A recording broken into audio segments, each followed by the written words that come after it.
Friends, if you're a fan of dark fantasy, bone-chilling horror, and legendary monster stories brought back to life with a modern twist, then today's video is going to be an absolute treat for you.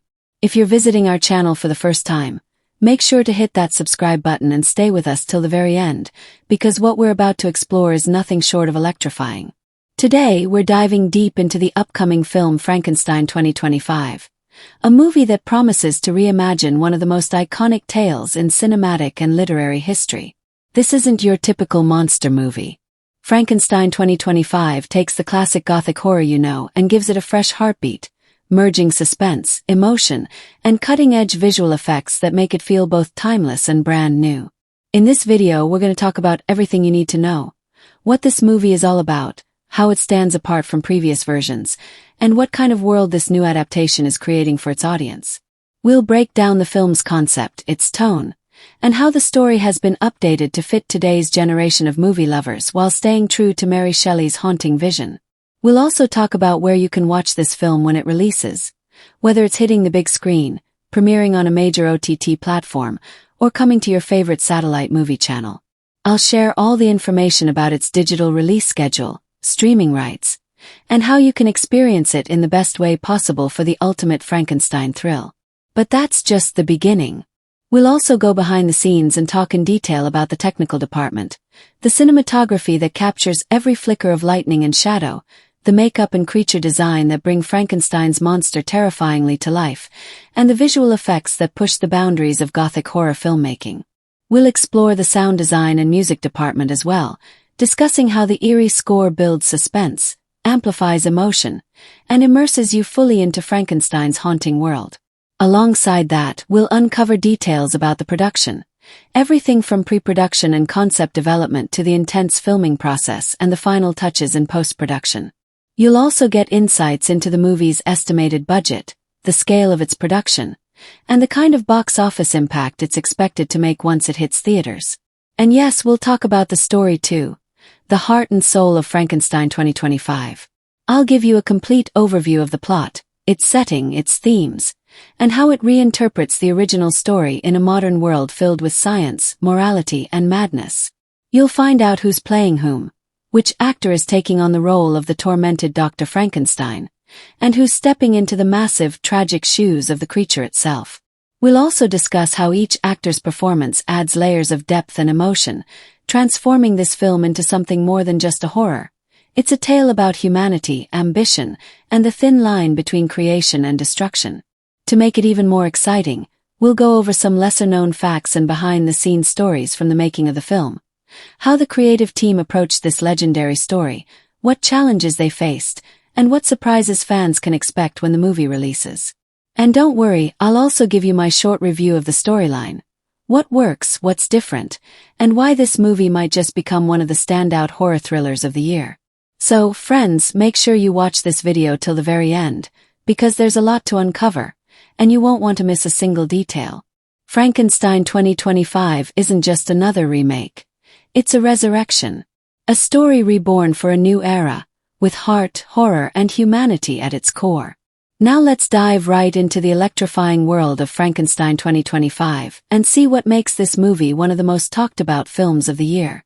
From the very first moment, Frankenstein 2025 throws the audience head first into a storm of electricity, science, and sorrow. There's no slow setup, no gentle introduction. It begins with tension buzzing in the air, both literally and emotionally. The opening sequence sets the tone perfectly. Flickering monitors, handwritten formulas, whispers of old myths, and the rhythmic hum of machinery coming to life. Feels like a modern ritual, not just a scientific experiment, where creation itself is being summoned rather than built. But what's most striking about the beginning is its fragmented nature. The story doesn't simply move forward. It leaps, doubles back, and fractures time to give us glimpses of both the man and the monster before we truly know who's who. This non-linear rhythm is the movie's heartbeat, and it keeps pulsing all the way through.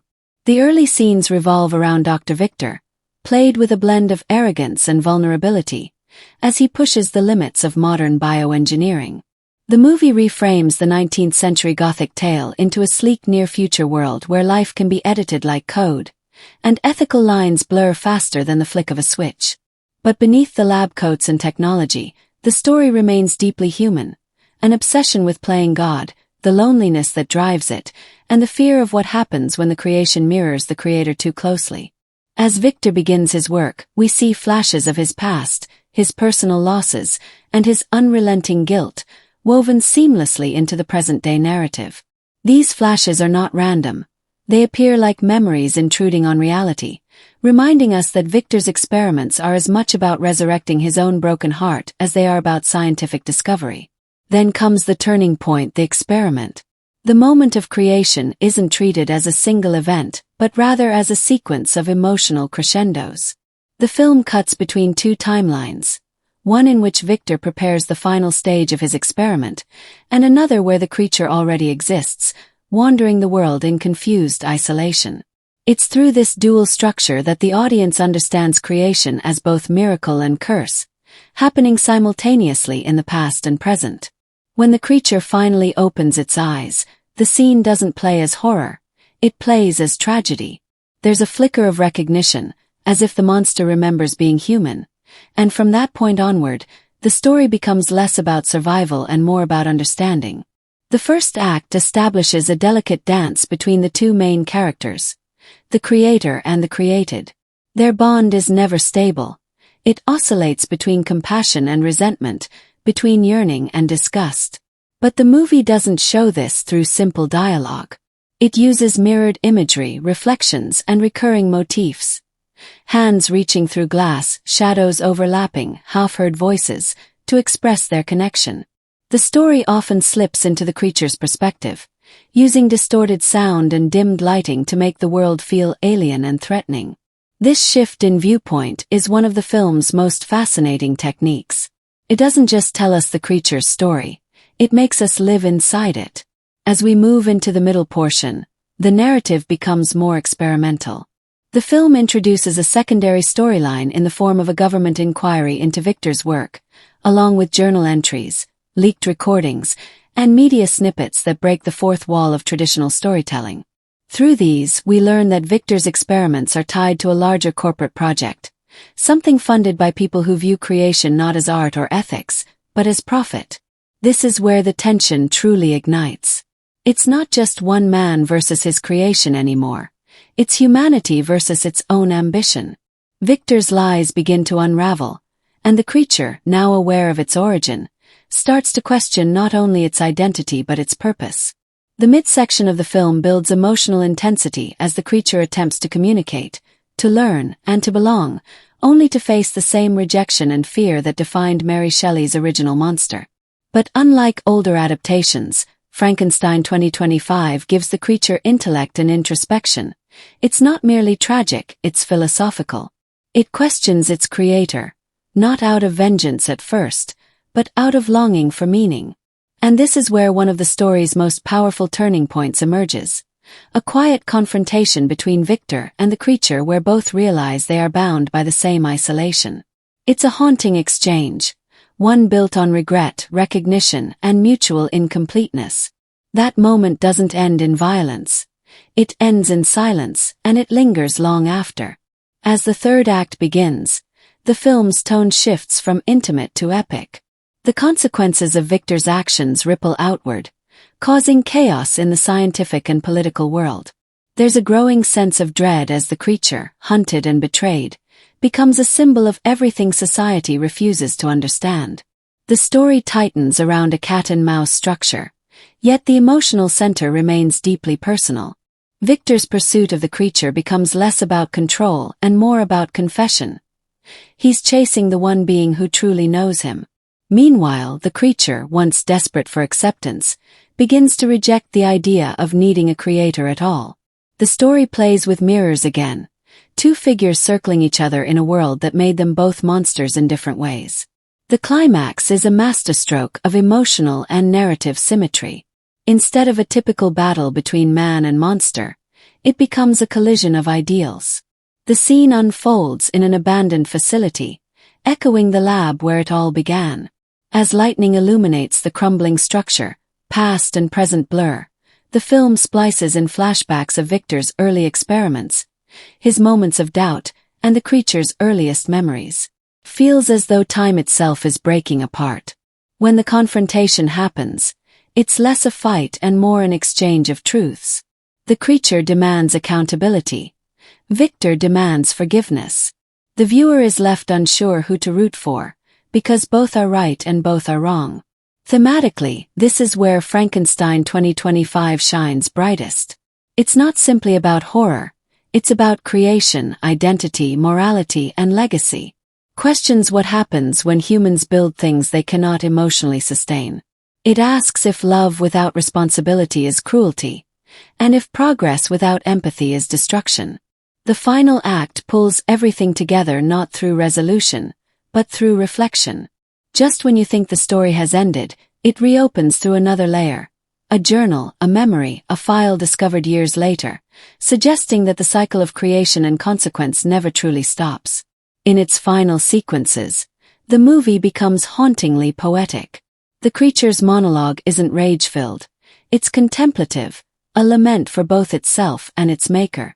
Victor's fate, whatever form it takes, feels inevitable yet tragic, as though he finally understands too late what he tried to conquer.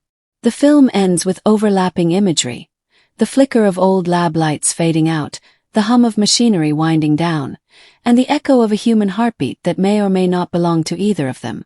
The brilliance of Frankenstein 2025 lies in the way its characters are sculpted, not just as figures in a Gothic sci-fi landscape, but as living, breathing reflections of our deepest fears and desires. Every major and minor role feels deliberate, carefully stitched together like Victor's own experiments, carrying moral questions and emotional layers that evolve as the story unfolds. This film doesn't merely feature characters. It dissects them. It explores what happens when ambition outpaces empathy, when creation outgrows control, and when the pursuit of knowledge begins to consume the soul that sought it. At the film's core stands Dr. Victor, a man whose brilliance is matched only by his torment. This Victor isn't the cold, cackling scientist we've seen in older versions of the story. He's humanized, complex, and deeply conflicted. The film introduces him not as a villain but as a dreamer, a man haunted by the ghosts of those he couldn't save. In the early scenes, we see his motivation rooted in grief rather than arrogance. His pursuit of reanimation begins with noble intentions, to conquer death, to undo loss, to prove that love and science can coexist. But as the story progresses, we witness that noble spark twist into obsession. The screenplay does something fascinating. It allows us to empathize with Victor even as we recoil from his choices. Through fragmented flashbacks, we glimpse his emotional unraveling. An ailing father, a lost partner, a crushing sense of helplessness. Every act of creation he performs feels like an act of mourning. He's not building a monster. He's trying to rebuild his own heart. Victor's transformation throughout the film is gradual but chillingly inevitable. At first, he is consumed by purpose. Later, he's consumed by guilt. The movie tracks his descent through subtle visual and behavioral cues. The light in his lab shifts from warm amber to cold blue. His tone of voice hardens, and his posture collapses under the weight of his own achievement. There's a moment midway through the film where Victor, now aware of what he's unleashed, stands before a mirror and sees not his reflection, but flashes of the creature's face merging with his own. It's not a jump scare. It's a metaphor for how blurred the line between creator and creation has become. Victor's growth is not about redemption or villainy. It's about realization, the moment when genius recognizes its own monstrosity. And then there is the creature, the soul of the film, both literally and symbolically. From the moment it awakens, the creature's arc is one of the most compelling in recent cinema. Instead of being portrayed as a mindless brute, it is born curious, frightened, and filled with a strange innocence. Its first steps into the world are painful to watch. A newborn in a body it doesn't understand, experiencing rejection before it can even speak. What makes this version of the creature so layered is its emotional intelligence. It learns not just through observation but through suffering. Each encounter, whether it's a moment of fleeting kindness or an act of brutal cruelty, shapes its understanding of what it means to be alive. The film makes a bold choice to tell sections of the story through the creature's eyes. These moments are quiet, eerie, and profoundly moving. We hear distorted echoes of Victor's voice as if replayed in its fragmented memory. We see flashes of the world through blurred vision, colors bleeding and fading as it tries to interpret its surroundings. The creature's arc evolves from innocence to rage, from confusion to self-awareness. But what's remarkable is that even in its most violent moments, it never feels purely monstrous. Its violence is reactionary, a scream against abandonment and betrayal. The film asks the audience to look beyond its terrifying form and see the tragedy of a being that never asked to exist. By the time it begins to speak, its words carry both the ache of loneliness and the sharpness of intellect. It becomes a philosopher trapped in the skin of a nightmare. The relationship between Victor and the creature is a masterpiece of emotional tension. It's not a simple rivalry or revenge narrative. It's a dance of dependency, guilt, and unspoken love. Every time they meet, the dynamic changes. Their first encounter after the creation is filled with fear and fascination. Later meetings become moral and emotional duels, with each seeing themselves in the other. Victor sees in the creature his own ambition stripped of control, while the creature sees in Victor the possibility of compassion that was never given. One of the film's most memorable scenes is their confrontation in the snowy ruins of Victor's old laboratory. Instead of shouting, they speak softly, almost like family. The dialogue in that scene captures the heart of the movie. Creation and creator locked in a conversation about responsibility, identity, and the agony of being alive. Supporting characters orbit this tragic duo, adding new dimensions to their arcs. Elena, the investigative journalist, provides the film's moral compass. At first, she's an outsider, cynical about Victor's supposed genius, treating him like a story to expose. But as she digs deeper, her skepticism gives way to empathy. She becomes the audience's voice, asking the hard questions. If you could bring someone back, would you? And at what point does science stop being salvation and start being cruelty? Her gradual involvement blurs the boundary between investigator and participant. Her compassion toward the creature, contrasted with Victor's fear, highlights one of the film's strongest themes, that empathy, not intellect, defines humanity. By the end, Elena isn't just a side character. She's the bridge between the world of man and the world of monster, and her choices help decide the fate of both.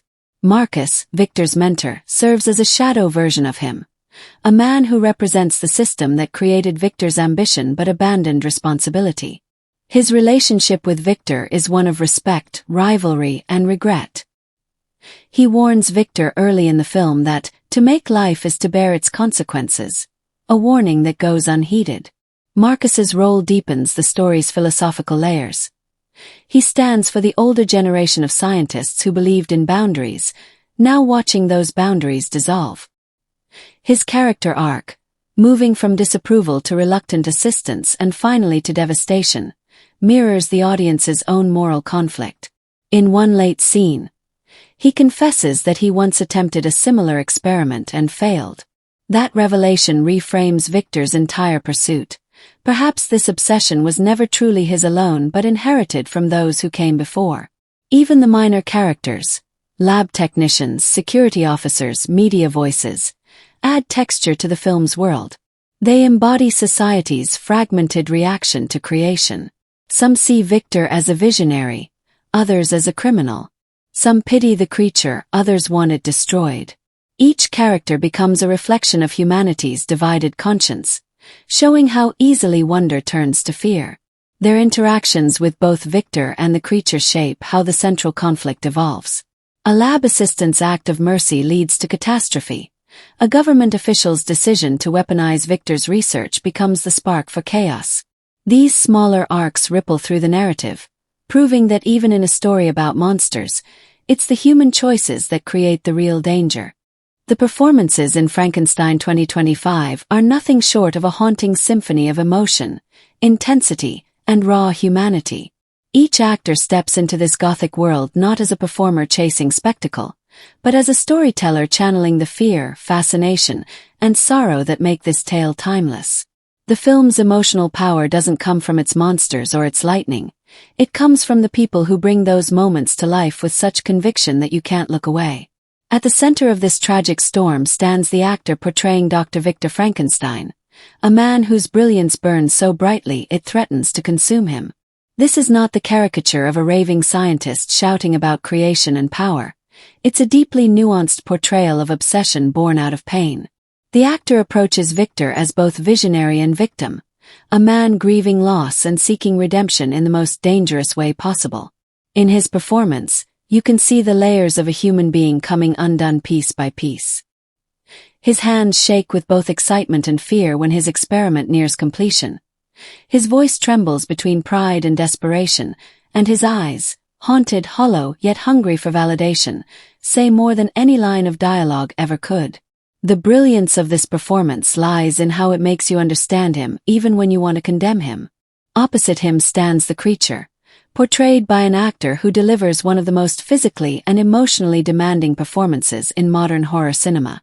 Covered in intricate prosthetics and makeup, he doesn't hide behind the monstrous design. He uses it. His movements are deliberate yet heavy with pain. His expressions raw and searching, as though he's trying to understand the world through a child's eyes while trapped in a body that terrifies everyone who sees it. The creature's rage isn't loud. It simmers, building gradually until it erupts in moments of anguish that shake the screen. The performance captures the essence of the original novel's tragic figure, a creation who only ever wanted love but learned cruelty instead. It's this heartbreaking humanity that transforms him from a monster into the film's most sympathetic soul.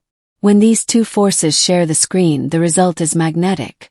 Their scenes together are like a tragic duet, filled with power, vulnerability, and a tension that feels almost unbearable.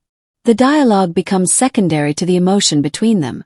The guilt in Frankenstein's face when he sees what he's created, the betrayal in the creature's eyes when he realizes he's been abandoned.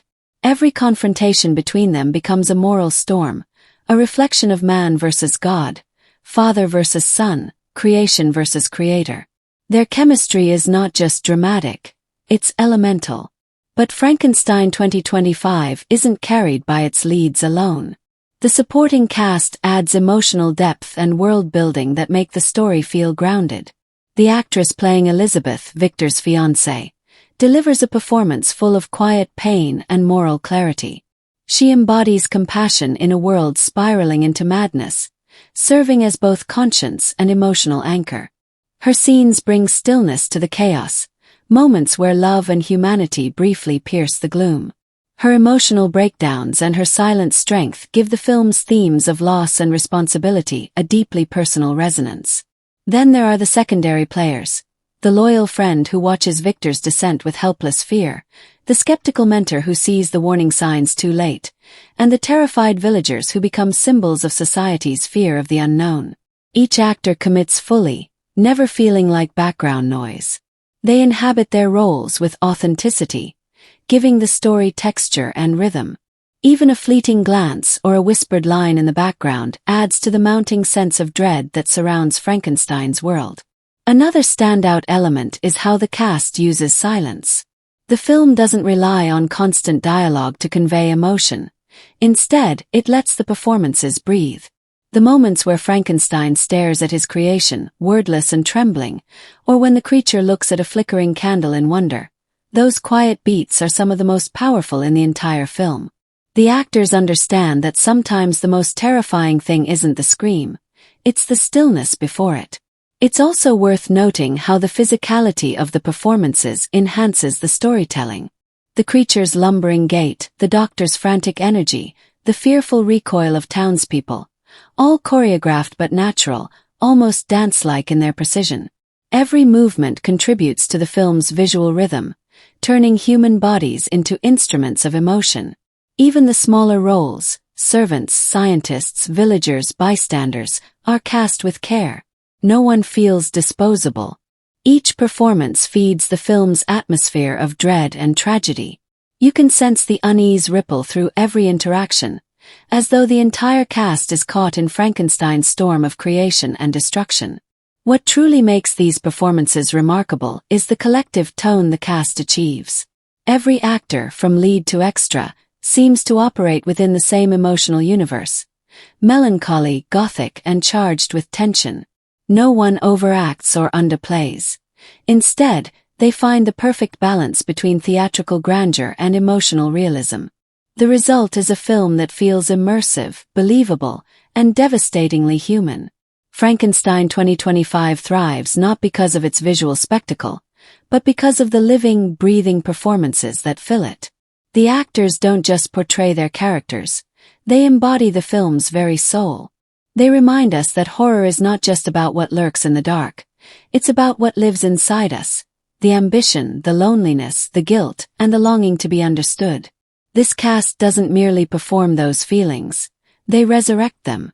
The direction of Frankenstein 2025 is the kind of cinematic orchestration that feels more like an experience than a simple telling of a story. From the opening moments, it's clear the director isn't interested in merely revisiting a classic tale. This is a full reimagining of Frankenstein's myth through atmosphere, tone, and perspective.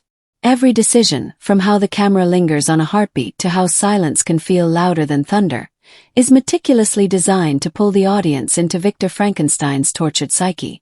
The director doesn't just tell you about obsession, grief, and creation. He makes you live inside it. The film's tone is sculpted with surgical precision. It moves like a fever dream, part horror, part tragic elegy, part philosophical nightmare. The director establishes this mood through an exquisite balance of restraint and chaos. The first act unfolds with an eerie calm. Long, patient shots of laboratories, quiet countryside landscapes, and candlelit corridors that suggest something ancient lurking beneath the modern world. The atmosphere feels thick, as if the air itself carries electricity. Then, as the story spirals into madness, the direction mirrors that descent. Shots become fragmented, the camera trembles slightly, and the pacing sharpens. You begin to feel the same instability Victor feels. It's as if the director uses cinematography to mirror the collapse of the human soul. Stylistically, the film leans into Gothic realism, a blend of natural light, smoke-filled chambers, and deliberate contrasts between life and decay. The director's command of visual storytelling is breathtaking. He constructs each frame as if it were a painting torn from an illuminated manuscript. Shadows crawl across the walls like living things, and lightning isn't just weather.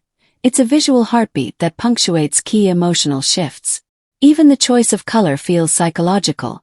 Cold blues and sterile whites dominate the early scientific sequences, creating a world that feels logical and lifeless. But when creation happens, when life sparks where it shouldn't, the color palette changes.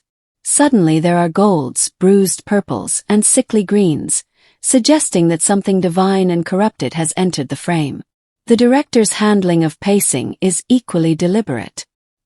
He refuses to rush the story, allowing it to build tension slowly, almost imperceptibly, until the audience is immersed in dread without realizing how they got there. Every act feels like a crescendo in a tragic symphony. The birth scene of the creature, for example, isn't treated as an explosion of horror but as a slow, excruciating ritual. The director lingers on every detail, the trembling hands, the hum of machinery, the rhythmic breathing, as though forcing us to witness creation as both miracle and abomination. That control of rhythm makes the horror more profound. Instead of quick scares, we get long, tense moments that let the fear sink deep into the viewer's bones. Camera movement plays a major role in shaping perspective. When we follow Frankenstein, the shots are methodical and symmetrical. His world is one of structure, science, and control. But when the film shifts to the creature's point of view, the camera becomes handheld and unstable, mirroring his confusion and fear of a world that rejects him. Sometimes it tilts ever so slightly off balance, creating a subconscious unease. The director uses this contrast to highlight their psychological differences while connecting them through mirrored compositions. There are moments when both characters are framed in near-identical ways, suggesting that they are reflections of one another, creator and creation, bound by the same loneliness. Editing is where the director's experimentation shines. Rather than following a strict chronological order, the narrative sometimes folds in on itself. Flashbacks appear not as memories but as hallucinations, Moments of guilt and grief are edited into the present as if time itself can't separate them. The film doesn't treat time as linear. It treats it as emotional. This non-linear storytelling keeps the audience inside Victor's crumbling mind, where the past bleeds constantly into the present. Even sound editing supports this idea. Echoes of earlier dialogue, whispers of lost voices, and the rhythmic pulse of machinery intertwine, reminding us that creation is an echo that never truly stops. Lighting design under the director's vision becomes its own language. Scenes are often lit with a single practical source, a flickering lamp, a candle, a beam of moonlight that throws uneven shadows, giving each frame a sense of intimacy and instability. When Victor's experiments succeed, light becomes harsh and invasive, like divine punishment. When failure sets in, darkness floods back, swallowing everything in silence. It's not just aesthetic, it's emotional storytelling through illumination. The director's approach to sound and silence deserves special attention. The film doesn't rely on traditional orchestral cues to tell you when to feel. Instead, silence is weaponized. Long stretches of quiet amplify the ticking of a clock or the faint crackle of electricity, making even small sounds feel enormous. When the score does appear, it's often low and dissonant, almost like the growl of an awakening storm. These choices create a sense of immersion so deep that the audience isn't just watching events, they're inside them, breathing the same air as the characters. Actor direction is handled with empathy and precision. The director gives performers room to explore vulnerability even in scenes of horror. Instead of demanding exaggerated emotion, he encourages restraint, allowing moments of stillness to carry meaning. When Victor confronts his creation, the scene doesn't explode into chaos. Instead, it lingers in silence, both men trapped in a space where words fail. The director's trust in his actors gives these scenes immense power. You feel every hesitation, every flicker of guilt or rage. The performances feel lived in, not staged. Visually, the director makes daring use of symbolism and repetition. Mirrors, windows, and reflections appear throughout the film, suggesting that every act of creation is an act of self-recognition. There's a striking scene where the creature looks into a pool of water for the first time, the reflection distorted by ripples, his face fragmented. The director shoots it as if the world itself refuses to show him who he really is. It's a small moment, but under this direction, it becomes one of the most heartbreaking scenes in the film. One of the director's most inspired choices is how he merges science fiction with spiritual imagery. The laboratory doesn't look like a typical movie lab. It resembles a cathedral. The tools are laid out like sacred objects, and the act of reanimation feels ritualistic. By framing Victor's scientific pursuit as a kind of worship, the director blurs the line between faith and obsession. Every experiment becomes a prayer, every spark of electricity a confession. It's through this symbolic layering that the film transcends its genre. The third act is where the director's vision comes fully alive. As Frankenstein's world collapses, the film's structure begins to disintegrate too. The cuts become more jarring, the lighting flickers between life and death, and dialogue overlaps in an almost dreamlike fashion. The cinematography in Frankenstein 2025 feels like a living organism, pulsing with emotion, shadow, and electricity. It's not just the film's visual backbone, it's its soul. Every camera movement, every flicker of light, and every carefully composed frame tells a part of the story that dialogue never dares to speak. This is cinematography that doesn't simply show you the world of Frankenstein. It traps you inside it, making you feel every ounce of awe, sorrow, and madness that defines this reimagined Gothic masterpiece. From the very first scene, the camera announces its intent. The opening shot doesn't rush to introduce characters or plot. It immerses you in atmosphere. We begin in a world of fog and dying light, where the landscape seems to hold its breath. The frame lingers, wide and silent, before cutting to a slow push-in on Victor Frankenstein's face, illuminated by a faint, cold glow from his instruments. This moment sets the tone, beauty laced with dread. The camera doesn't just capture Victor.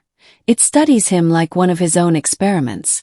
The cinematographer uses a tight close-up here not for intimacy, but for dissection, framing him as both creator and subject of his own undoing. Lighting becomes the film's unspoken language. It dances between naturalism and expressionism, making the world feel both real and haunted. In the lab sequences, lighting is harsh and angular, bathing the room in sterile blues and flickering whites. Every shadow feels alive, stretching across the walls like restless spirits. The light sources are mostly practical. Gas lamps, early bulbs, sparks of electricity. So illumination always feels like it's fighting to exist, the same way Victor fights to summon life from death. In contrast, the creature's early scenes are bathed in softer, natural light. Moonlight filtering through broken beams, dawn rising through mist. The visual irony is clear.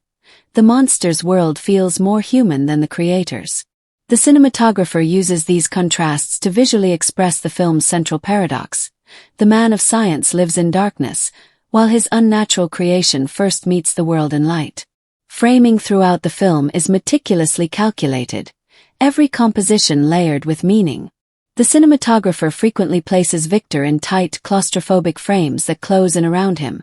Doorways, windows, the narrow corridors of his lab, while the creature is given wider, more open compositions that emphasize his isolation. In one stunning shot, the camera captures the creature standing on a hill at dawn, the frame filled with a vast, color-drained landscape stretching endlessly behind him. He looks small, almost swallowed by the world, and yet, there's something epic about the scale. The composition turns loneliness into grandeur, tragedy into poetry. Camera angles are wielded like emotional instruments. Low-angle shots of Victor make him look powerful, his face half-lit by his machines, a modern Prometheus staring down at his godless creation. But as his control unravels, those same low angles turn on him. The light becomes harsher, the shadows deeper. His once proud silhouette now monstrous in its own right. Meanwhile, high-angle shots of the creature in his early scenes emphasize vulnerability. We look down on him just as the world does. Yet, as the film progresses, the cinematographer begins to shift perspective. The creature starts to occupy more balanced, grounded frames, while Victor's compositions tilt and distort. Without a word, the film visually reverses the hierarchy. The creation becomes humanized, and the creator monstrous. One of the most striking aspects of the cinematography is how it plays with movement. When the story dwells in moments of thought or sorrow, the camera moves slowly, deliberately. Long dolly shots, lingering pans, and measured tracking sequences that let the tension seep into the audience. But when chaos erupts, the camera becomes restless, handheld and trembling, reflecting the feverish panic of its characters. In one particularly unforgettable sequence, the creature's awakening, the cinematography becomes almost balletic. The camera circles the lab in dizzying motion as machines spark to life, wires hum, and the shadows seem to shift with every pulse of electricity. The frame tilts slightly off-kilter, giving the scene a disorienting momentum that mirrors Victor's manic triumph and the creature's confused birth. It's not simply beautiful, it's horrifying and hypnotic all at once. Color grading plays a profound role in the storytelling. The visual palette transitions as the story evolves. Early scenes are dominated by cold metallic tones, evoking the sterile detachment of science and intellect. But once the creature enters the world, the film begins to bleed color back into its frame. Rusty browns, ashen greens, and bruised purples create a palette that feels both organic and decayed. The cinematographer treats color as emotion. The colder the hues, the more detached the characters become. The warmer the tones, the more pain and humanity seep into the film. By the final act, the visuals are almost painterly. Rich chiaroscuro compositions reminiscent of Caravaggio, where light and darkness fight for dominance in every corner of the screen. Depth and space are used masterfully to create tension. The cinematographer often shoots through obstacles, grates, glass, equipment, fog, so that the audience is constantly looking through something, as if they too are observing forbidden knowledge. This layered visual design builds psychological unease, suggesting that nothing in this world is fully visible or understood. One of the film's recurring visual motifs is the use of reflections. Mirrors, water surfaces, and polished metal surfaces capture distorted glimpses of the characters, particularly Victor and the creature. These mirrored compositions underline the theme of duality, the idea that the creator and creation are reflections of each other's fears and flaws. Several moments stand out as cinematic poetry. There's a breathtaking sequence where Victor wanders through his abandoned lab after his creation escapes. The camera drifts slowly, almost ghost-like, past shattered glass and burnt-out machinery. Smoke and dust hang in the air, illuminated by shafts of cold light, while the camera holds on small, intimate details. A discarded glove, a blood-stained page, a flickering bulb. It's not just visual spectacle. It's emotional storytelling through imagery. The cinematography makes the space feel haunted not by ghosts, but by regret. And then there's the creature's moment of awakening to beauty. He steps into the forest for the first time, and the lighting changes entirely. Sunlight filters through trees, soft and trembling, landing on his skin. The camera follows him from behind, handheld and low, as if the lens itself were a newborn learning how to see. This scene stands out for its sheer tenderness. The cinematographer captures not fear, but wonder, the way the creature touches a leaf, the way the wind moves through his hair. It's a reminder that beauty and horror exist side by side in this story, and the camera captures both with equal reverence. The editing and pacing of Frankenstein 2025 operate like a living nervous system, conducting impulses, transmitting emotions, and dictating the rhythm of the film's every heartbeat. It's not simply about cutting scenes together or maintaining flow. It's about building life through rhythm, mirroring Victor Frankenstein's own quest to give life to his creation. Each edit feels deliberate, almost scientific, yet tinged with artistry. The film's pacing evolves alongside its characters, starting with slow-burning curiosity, growing feverishly erratic as obsession takes over, and finally collapsing into an eerie calm that feels both tragic and inevitable. The editor turns the passage of time into a storytelling weapon, stretching and compressing it until the viewer feels caught between heartbeat and breath. From the very first frame, the editing sets a tone of quiet precision. The opening act unfolds with a hypnotic patience. The film doesn't hurry to reveal its secrets. Instead, it lets the audience watch Victor's world build itself brick by brick, candle by candle, note by note. The editor allows long takes to linger. Hands adjusting instruments, ink smudging across a page, the low hum of electricity awakening something unnatural in the dark. The cuts are smooth and minimal here, like a slow inhale before the storm. The pacing feels methodical, evoking the discipline of scientific work. You can almost sense Victor's mind working through each edit, the tempo of his thoughts matched perfectly with the film's rhythm. It's storytelling through tempo, calm, deliberate, and dangerously focused. Then, as the experiment approaches, the rhythm begins to change. The editor injects a sense of urgency, not through chaos but through momentum. Transitions become tighter, cross-cutting more frequent, and images begin to pulse in quick succession. The editing builds tension with the precision of a heartbeat monitor, steady at first, then climbing toward a feverish peak. Sparks, glass, and trembling hands flash across the screen in rapid rhythm. The viewer is pulled into Victor's mania, the pace quickening with every turn of a crank and every surge of lightning. You don't just see creation happen. You feel it in the rhythm of the cuts. The editor builds suspense like a symphony conductor, layering sound, motion, and emotion until the moment of life arrives. And then, in a single brilliant choice, everything stops. That pause, that stillness, is where the editing transcends craftsmanship and becomes storytelling genius. After the chaos of the creation sequence, the film holds its breath. The pacing slows to a crawl, the silence deafening. A single cut might last 10 seconds longer than expected, forcing the audience to confront the enormity of what's just occurred. This shift in rhythm acts as emotional punctuation, the dash between life and death, creation and consequence. The contrast between fast and slow editing becomes the pulse of the film, echoing the rise and fall of Victor's moral descent. As the story enters its middle act, the editing adopts a rhythm that mirrors duality, Victor's spiraling madness and the creature's discovery of innocence. The editor weaves their narratives together like two melodies in counterpoint. Transitions between their worlds are seamless yet haunting. A flickering candle in Victor's laboratory becomes the glint of sunlight on a riverbank where the creature hides. The sound of a heartbeat in one scene fades into the echo of footsteps in another. These edits don't just connect scenes. They connect souls.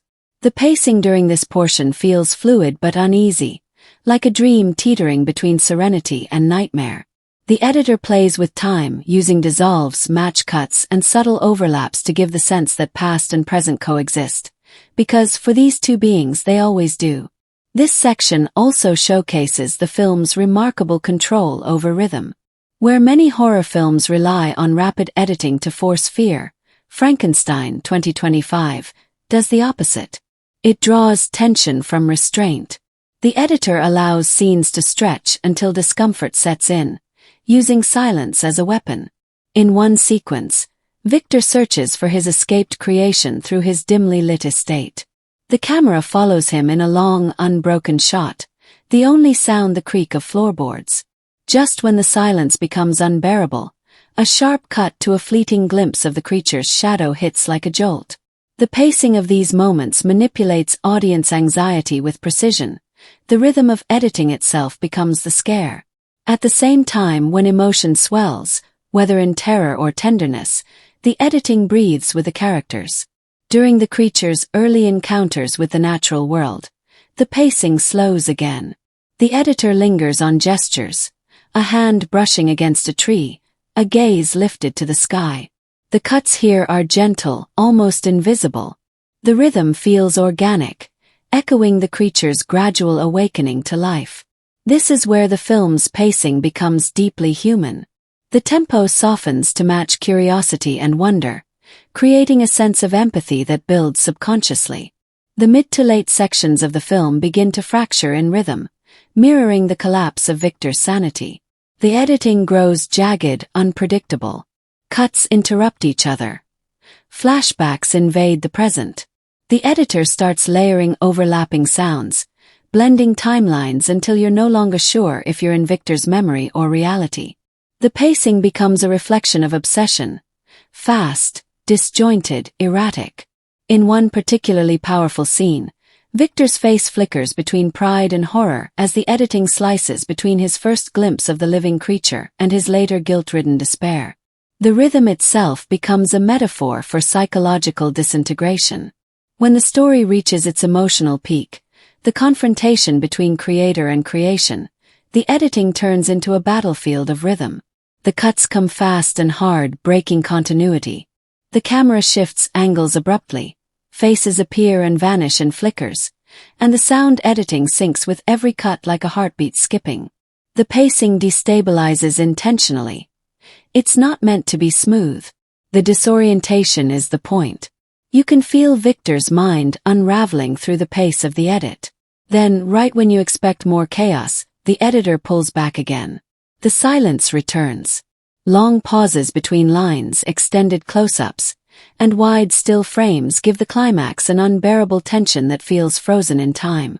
In terms of transitions, the editor uses time manipulation to extraordinary effect. Scenes often bleed into one another, through echoes of sound, flashes of lightning, or recurring visual motifs. A match cut might connect Victor's trembling hands to the creature's clenched fists, tying them visually even when they're worlds apart. These edits create rhythm not just within scenes but across them, turning the entire film into one continuous emotional movement.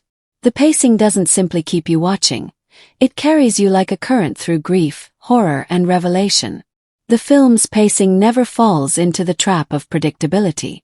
Just when the audience adjusts to one rhythm, the editor changes the tempo, sometimes accelerating into madness, sometimes freezing into reflection. This unpredictability keeps viewers alert, emotionally invested, and slightly off balance, just like the characters themselves. Even dialogue scenes are sculpted with rhythmic care. The soundtrack and score of Frankenstein 2025 are a masterclass in how sound can give a film its emotional anatomy. It's not just background accompaniment, it's the bloodstream of the entire movie, pulsing through each frame and breathing emotion into every scene. Where the visuals sculpt the world, the music animates it, giving it rhythm, texture, and soul. The composer, clearly aware of the story's heavy lineage and Gothic gravitas, crafts a soundscape that feels both ancient and futuristic, combining the emotional resonance of classical orchestration with the haunting unease of modern sound design. The result is a score that doesn't merely support the story. It inhabits it, amplifying its every moral tremor and emotional shift. From the opening moments, the tone is set with precision. The first thing you hear isn't a melody, but a sound, a low, trembling drone that seems to emerge from the earth itself. It's not music in the traditional sense. It's atmosphere. Slowly, faint strings begin to surface, like something awakening beneath layers of soil. The sound grows in intensity but never erupts. It's controlled, deliberate, unervingly calm. It mirrors Victor Frankenstein's early demeanor, introspective, focused, but simmering with something dangerous underneath. When the title finally appears, the music shifts into a faint, haunting motif, a four-note pattern on piano and glass harmonica that will return, reconfigured, throughout the film. It's the sound of both creation and decay, a paradox captured in melody. The use of recurring motifs is one of the film's most brilliant musical strategies. Victor Frankenstein's theme is built around restraint. It begins as a quiet idea, just 3 notes, uncertain, searching. At first, it plays in isolation, echoing in large, empty spaces like an unanswered question. As Victor's obsession deepens, his motif mutates. It grows layers. Low cellos rumble beneath it, synthetic pulses creep into its rhythm, and dissonant harmonies begin to twist its shape. By the time his experiment succeeds, the once simple motif has become monstrous, just like his creation, a dense, swirling mass of strings and electronics that feels more like machinery than music. You can hear the corruption of ambition embedded in every note.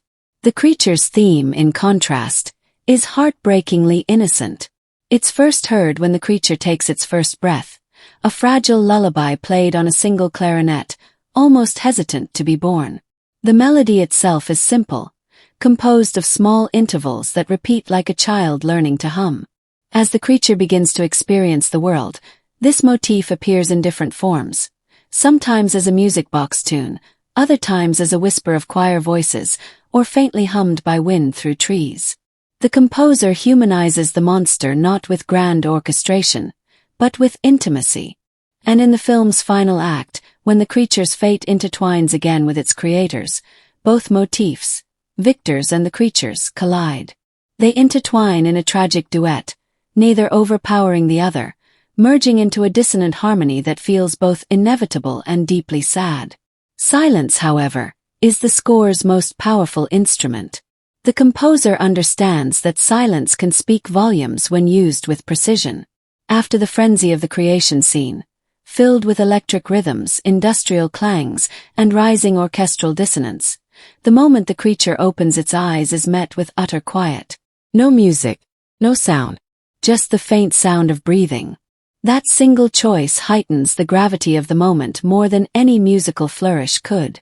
Throughout the film, silence becomes a recurring motif of its own, used to signify both awe and terror, empathy and emptiness. It's the sound of a god realizing the consequences of creation. The film's soundscape also blurs the line between score and sound design. The composer works hand in hand with the sound department so that the two elements feel indistinguishable. The hum of Victor's laboratory equipment becomes the bassline of the music. The clicking of gears merges with rhythmic percussion. A faint, distant thunder doubles as a timpani roll. Even the creature's heartbeat, recorded and subtly processed, returns throughout the film as an auditory ghost, a sonic reminder of what Victor has done. This seamless fusion gives the film's world a sense of being alive. The sounds are organic yet unnatural, melodic yet mechanical. You're never quite sure whether you're hearing music or the world itself breathing. The score's instrumentation mirrors the story's themes of duality. The composer avoids grand symphonic bombast and instead builds the score from contrasts. Strings against synths, human voices against mechanical pulses, warmth against cold precision.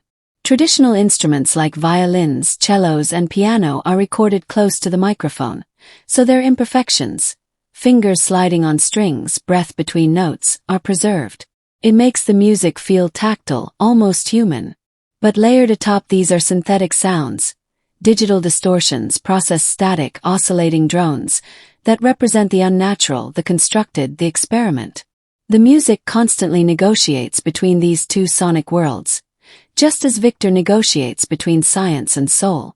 Rhythm plays an equally important role in pacing emotion. In moments of introspection, the score abandons meter entirely, drifting in ambient layers of sustained notes and echoing reverb. But when tension builds, during experiments, chases, or emotional confrontations, the tempo returns in strange, irregular pulses. The rhythm never quite settles into a pattern, keeping the audience uneasy. For example, during the resurrection sequence, the rhythm mimics the human heartbeat, slow, accelerating, then erratic, as Victor pushes his machine to its limits. The music doesn't just accompany the scene, it becomes the sound of creation itself, alive and unstable. One of the most striking sequences in the film involves the creature discovering sound for the first time. Wandering through the ruins of Victor's lab, it finds a small, broken music box. The melody it plays is delicate and incomplete, a ghost of music. The creature leans in, listening, and for a moment, you hear the score softly harmonize with the box. It's a beautiful auditory illusion, the film's music finishing the music box's broken melody. That simple moment captures the film's emotional thesis better than any line of dialogue. Creation yearning to understand beauty, imperfection finding completion. Later, that same melody returns, reimagined as a full orchestral theme during the creature's final scene, but now slowed and fractured, like a memory fading. It's one of the most emotionally devastating uses of a recurring motif in recent cinema. The choral elements of the score deserve special mention. Rather than using a traditional choir for grandeur, the composer employs human voices as texture. You often hear murmurs, sighs, or wordless humming buried in the mix, barely perceptible like ghosts. In key moments, these voices swell into harmonies that sound sacred but strained, suggesting the divine turned desperate. Frankenstein 2025 dives deep into the human psyche, peeling back layers of morality, ambition, and loneliness in a way that feels both timeless and unsettlingly relevant. The film doesn't just retell Mary Shelley's classic, it reinterprets its soul for a modern world obsessed with progress, power, and the illusion of control. Beneath the horror and spectacle, it's a philosophical labyrinth, a story that questions what it means to be human, what defines life, and whether the pursuit of knowledge has a moral limit. Every scene, every conversation, every flicker of light on Victor's face carries an undercurrent of meaning. It's a story about creation, but even more, it's a story about consequence. At its heart lies the theme of creation and responsibility. The film forces us to confront the uncomfortable truth that innovation, no matter how noble its intent, can spiral into destruction when empathy is lost. Victor Frankenstein's dream is noble at first. He wants to conquer death, to save humanity from loss and decay. But as the film progresses, his vision turns inward, becoming less about humanity and more about himself. The monster he creates becomes the mirror of his own ego, brilliant, powerful, and terrifyingly misunderstood. This theme is made all the more haunting by how relatable it feels in the modern context. In an age where technology and artificial intelligence push ethical boundaries, the film's questions hit closer to home than ever. What happens when we create something that we can't control? Do we abandon it, destroy it, or accept it as our reflection? The theme of isolation runs through the film like a cold wind. Both Victor and his creation are consumed by loneliness, one self-imposed, the other forced upon him. Victor isolates himself in pursuit of knowledge, cutting himself off from family, love, and the warmth of human connection. The creature, on the other hand, is cast into isolation by rejection. He's not born evil. He becomes monstrous because the world refuses to see him as anything else. The parallel between creator and creation is tragic. They are bound by the same emptiness, both craving acceptance and understanding, yet neither capable of giving it. Their loneliness is the engine of their downfall, turning intellect into obsession and innocence into rage. Another powerful theme is the moral cost of obsession. The film explores how passion, when stripped of ethics, can mutate into madness. Victor's hunger for knowledge becomes his curse. The director doesn't portray him as a villain, but as a deeply flawed visionary, a man so consumed by his goal that he becomes blind to its consequences. The creature, too, inherits that same relentless hunger, not for knowledge but for love and belonging. Their obsessions mirror each other. They are two halves of the same tragedy. In one unforgettable scene, Victor admits that he created life not to defy God, but to prove himself worthy of being one. The line echoes the film's central moral dilemma: humanity's eternal temptation to play God, to create without conscience. The film also delves into the idea of identity and what it truly means to be alive. The creature's struggle is not simply about existence, it's about recognition. He wants to be seen as more than an experiment, more than a mistake. The film captures his existential pain with heartbreaking intimacy, allowing audiences to question who the real monster is. Is it the creature, born into a world that despises him, or the man who brought him into being without love or responsibility? The creature's evolution is not just physical but spiritual. He becomes a symbol of the outcast, the misunderstood, the rejected. His journey transforms the story from a Gothic horror into a meditation on empathy. There's also a strong undercurrent of parental guilt and the theme of the abandoned child. Victor is, in many ways, the ultimate failed father. He gives life but not love, creation but not care. His rejection of the creature mirrors the way humanity often recoils from the consequences of its own actions. In this light, Frankenstein 2025 becomes not just a story about science gone wrong, but a metaphor for emotional neglect, for the things we create, nurture, and then discard when they no longer serve us.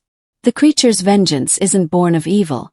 It's born of heartbreak, the kind that festers when love is withheld. The film also revisits the timeless struggle between science and morality. Victor's laboratory, filled with flickering lights and humming machines, feels almost like a church of innovation, a cathedral where science replaces faith.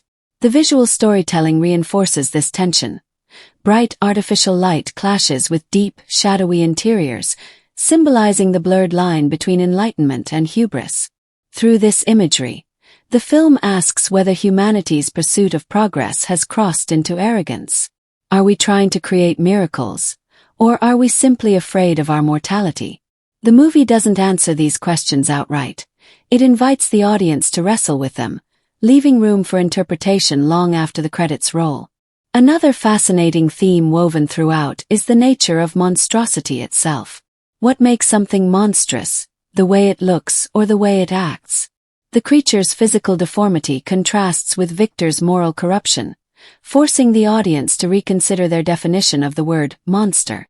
As the story unfolds, it becomes clear that the real horror doesn't lie in the creature's grotesque form, but in the cruelty of rejection, the blindness of pride, and the fear of the unfamiliar. In this sense, the film transforms horror into empathy. It challenges us to feel compassion where we expect to feel fear. The concept of the soul is also explored with remarkable subtlety. When Victor brings his creation to life, the question isn't just how he did it, but what he brought back. Is the creature truly alive, or merely animated? Does he have a soul? The film leaves this ambiguous, allowing the audience to interpret the creature's sentience in their own way.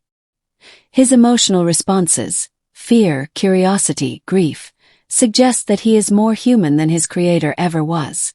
The movie cleverly uses this ambiguity to highlight a deeper truth, that humanity is not defined by biology, but by compassion, consciousness, and the capacity to feel. One of the film's most striking thematic threads is its commentary on legacy and the fear of being forgotten. Victor's obsession with creating life is ultimately about defying death, not just for others but for himself. He wants to be remembered, to leave a mark on the world. The irony, of course, is that in trying to create something eternal, he destroys everything meaningful in his life. The creature becomes his legacy, but not in the way he imagined. This idea of legacy ties beautifully into the film's broader meditation on mortality. Death, the film suggests, is not humanity's enemy, it's its balance. By trying to conquer it, Victor disrupts that balance, and the universe responds in kind. Finally, the film explores the theme of divine retribution and the limits of human control. Every act of creation comes with consequence. The film builds tension not through jump scares, but through the weight of inevitability, the feeling that nature will reclaim what has been stolen.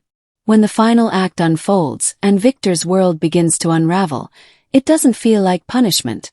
It feels like restoration. The balance that he disturbed is finally being restored. Frankenstein 2025 uses its themes not as decoration, but as the backbone of its narrative. The visual effects and CGI in Frankenstein 2025 are not just tools of spectacle, they are instruments of atmosphere, used with precision, artistry, and restraint. This is not a film that drowns in digital excess or hides behind glossy illusion. Instead, it blends the tangible and the virtual so seamlessly that you often forget where the prosthetic ends and the rendering begins. The result is a world that feels physical, textured, and frighteningly alive.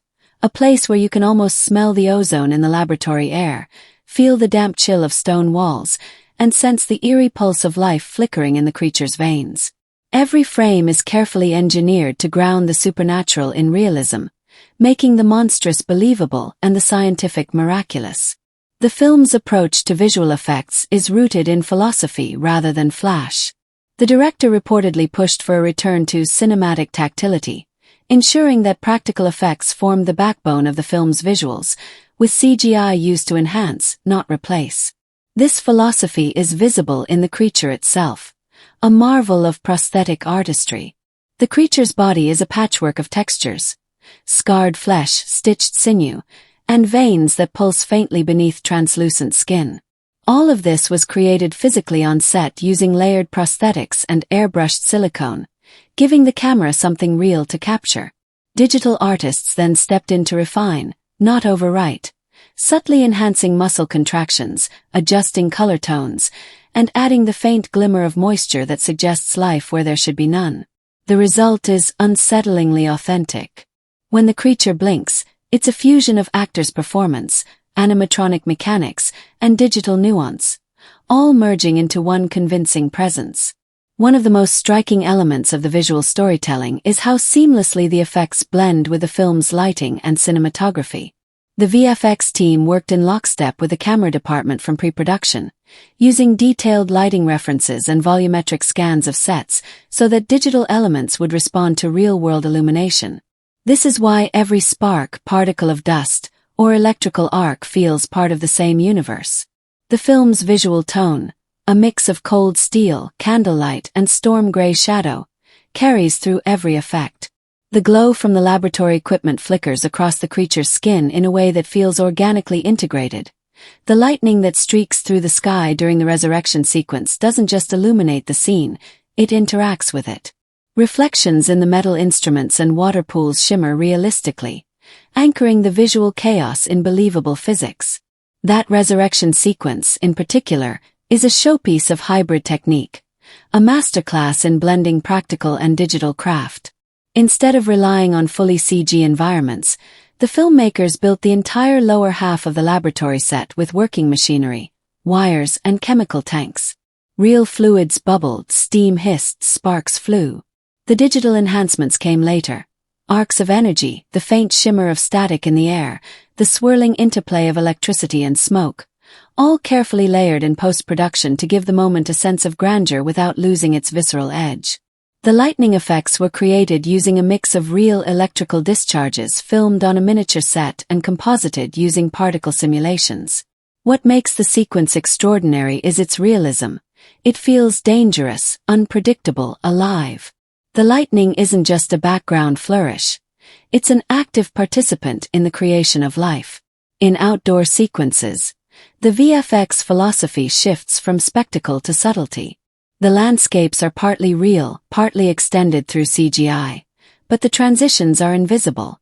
When the creature wanders through fog-drenched forests, the mist curling around its form isn't entirely digital.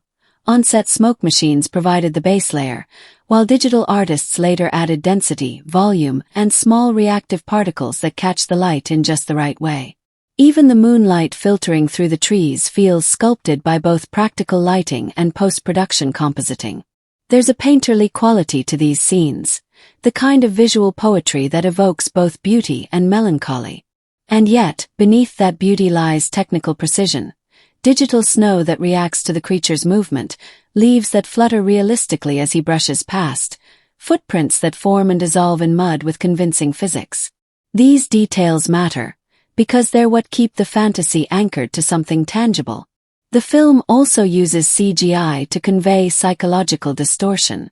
When Victor begins to lose his grip on sanity, the visuals subtly warp, reflections shimmer unnaturally, shadows move out of sync, and light flickers in patterns that mimic brainwaves. These are not flashy effects but carefully calibrated distortions designed to pull the audience into Victor's unraveling mind.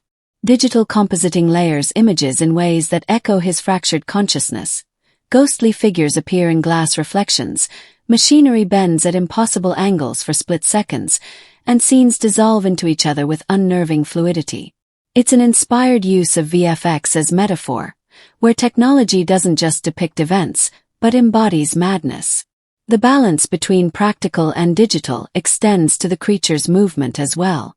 While much of the performance comes from the actor beneath layers of prosthetics, the digital team subtly adjusted certain sequences for anatomical believability.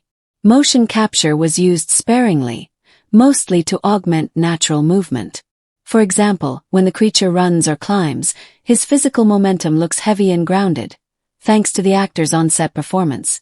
But post-production tweaks ensure that joints flex at slightly unnatural angles, creating the illusion of imperfect construction. These adjustments are minute, but they contribute enormously to the sense of realism. You never feel like you're watching a fully digital being. You feel like you're watching something that shouldn't exist, yet somehow does. Even smaller effects, those you might not consciously notice, demonstrate incredible craftsmanship. There are the faint electrical pulses that flicker beneath the creature's skin when he becomes agitated, the micro droplets that roll down laboratory glass, the condensation that forms on cold metal instruments, the subtle glow in Victor's experimental chemicals.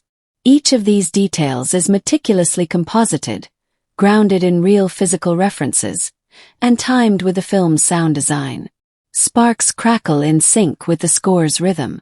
The movement of fog matches the ebb and flow of emotional beats.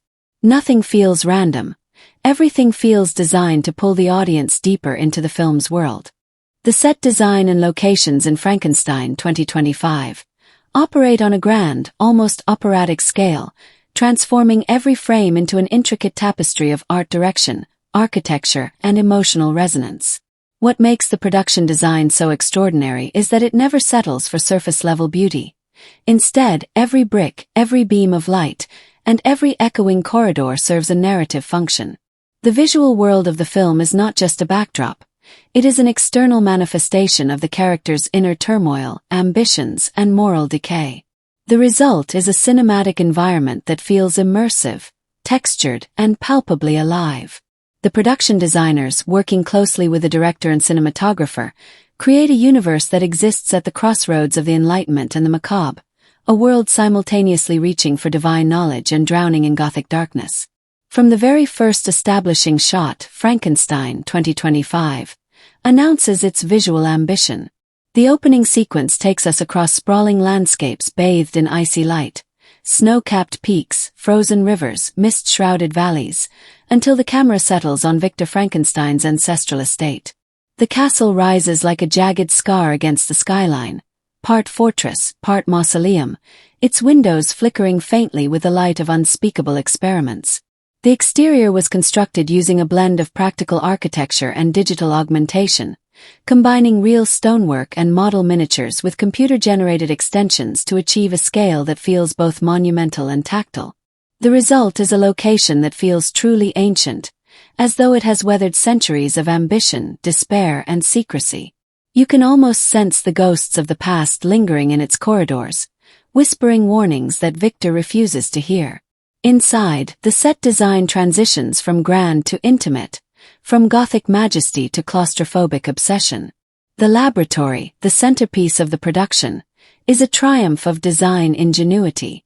Built as a sprawling multi-level set on a massive soundstage, it captures the chaotic marriage of scientific progress and dark mysticism. The designers drew inspiration from 19th-century industrial machinery, alchemical chambers, and early medical laboratories. The result is a space filled with ornate contraptions, brass pistons pumping rhythmically, glass tubes glowing with chemical reactions, and copper wires snaking across the ceiling like veins in a living organism. Nothing feels artificial. Every lever creaks, every gauge rattles, and every piece of machinery seems to possess a sinister purpose. The production team avoided overly polished aesthetics, opting instead for gritty realism. Oil stains, scorched metal, smoke-stained walls, so that the lab feels both functional and haunted. Lighting plays a key role in defining the mood of these environments. The laboratory is lit with a mixture of candlelight and electric arcs, creating stark contrasts between shadow and illumination. When Victor stands over his creation, sparks illuminate his face in flashes of blue and gold, as though he's caught between divine inspiration and damnation. The interplay of warm, organic firelight with the cold artificiality of electric light mirrors the film's central tension, man's attempt to replicate the forces of nature. This visual metaphor extends to other sets as well. The flickering glow of a lantern in a foggy corridor, the soft diffusion of morning light through frosted windows, the hellish pulse of storm lightning across stone walls, all contribute to a sense of the world itself responding to Victor's hubris. One of the film's most remarkable achievements lies in its attention to transitional spaces, the hallways, staircases, and hidden chambers that connect the story's major locations. These are not filler environments but psychological spaces, designed to reflect movement between reason and madness, creation and destruction. Corridors stretch endlessly into darkness, their arches ribbed like skeletal spines. Staircases twist upward like strands of DNA, symbolizing both ascent and mutation. Even the doors, heavy oak reinforced with iron, seem to resist opening, as though they're trying to contain the horrors within. The sound design complements the set work beautifully, with every creak and echo amplifying the eerie sense of isolation that pervades Victor's world. Beyond the laboratory, the film's outdoor locations expand the story into breathtaking visual territory. The filmmakers used real landscapes across Scotland, Iceland, and Austria to evoke the scale and severity of the natural world. The mountains are vast and unforgiving, the forests tangled and ancient, the rivers frozen into sculptures of deathly stillness. These locations aren't just scenic, they embody the creature's existential journey. When the creature flees into the wilderness, the natural world becomes both his sanctuary and his tormentor. The harsh beauty of these places mirrors his internal conflict, a being born of human hands but belonging irreversibly to nature. The decision to shoot these sequences on location rather than on green screens adds a tactile authenticity that modern audiences rarely see. You can feel the wind bite, the snow sting, the silence weigh heavy on the soul. The production design's use of scale is also worth noting. Some of the film's most powerful moments arise from the tension between vast and confined spaces. The sweeping exteriors emphasize isolation and insignificance, while the tight interiors heighten psychological pressure. When Victor stands in his cavernous hall surrounded by relics of his ancestors, he appears small and consumed by shadows, a man crushed under the weight of legacy and expectation. Conversely, when he retreats to his lab, the walls seem to close in, the machinery hums too loudly, and the claustrophobia mirrors his unraveling mind. This deliberate manipulation of spatial scale allows the audience to experience the character's mental states physically. The creature's settings evolve as his consciousness deepens. Early in his existence, he inhabits a world of ruin and decay. Collapsed barns, charred cottages, crumbling mills. These sets were designed with tactile imperfection, splintered wood, damp stone, debris scattered like remnants of forgotten lives. As he learns language and emotion, his surroundings grow more natural and serene. Misty forests, secluded caves, tranquil lakes. The contrast between the artificial confines of Victor's laboratory and the organic expanses of nature underscores one of the film's recurring visual ideas: that creation cannot thrive in captivity. Even the simple image of the creature standing in a field of snow, framed against a horizon of mountains, carries an emotional weight far greater than any dialogue could express. Attention to small details elevates every scene. The props department worked with historians and artisans to recreate period-accurate scientific tools, medical instruments, and furniture. Shelves are lined with leather-bound journals, skeletal diagrams, preserved specimens, and anatomical sketches. The use of symbolic objects further deepens the visual storytelling. For example, broken mirrors recur throughout the film, reflecting distorted images of both Victor and his creation. Similarly, the repeated motif of burning candles, some tall and steady, others flickering and dying, serves as a visual metaphor for life, mortality, and the cost of playing God. The dialogue and script of Frankenstein 2025 unfold like a living, breathing organism, constructed with precision, but pulsing with emotion, rhythm, and an eerie kind of beauty. Every spoken word feels deliberate, as though the film itself is dissecting the very act of communication, between man and God, creator and creation, genius and guilt. What makes the writing so masterful isn't just the poetry of its language, but its ability to make that poetry sound natural in the mouths of tortured souls. The dialogue never feels forced or artificial. Instead, it drips with a lyrical cadence that perfectly complements the story's Gothic tone. It's the rare kind of script that makes you want to write down lines while watching because they echo in your mind long after the scene ends. From the very first scene, the writing announces itself with purpose. The film opens on Victor Frankenstein's voice, soft yet unsteady, narrating his memories as though trying to piece together fragments of a fever dream. His words don't just recount events, they confess them. "I thought I was chasing light," he murmurs, "but it was the shadow that found me." That single line sets the tone for the rest of the film, poetic, philosophical, and suffused with tragedy. The dialogue feels confessional, almost biblical, yet intimate enough to sound like the thoughts of a man unraveling in real time.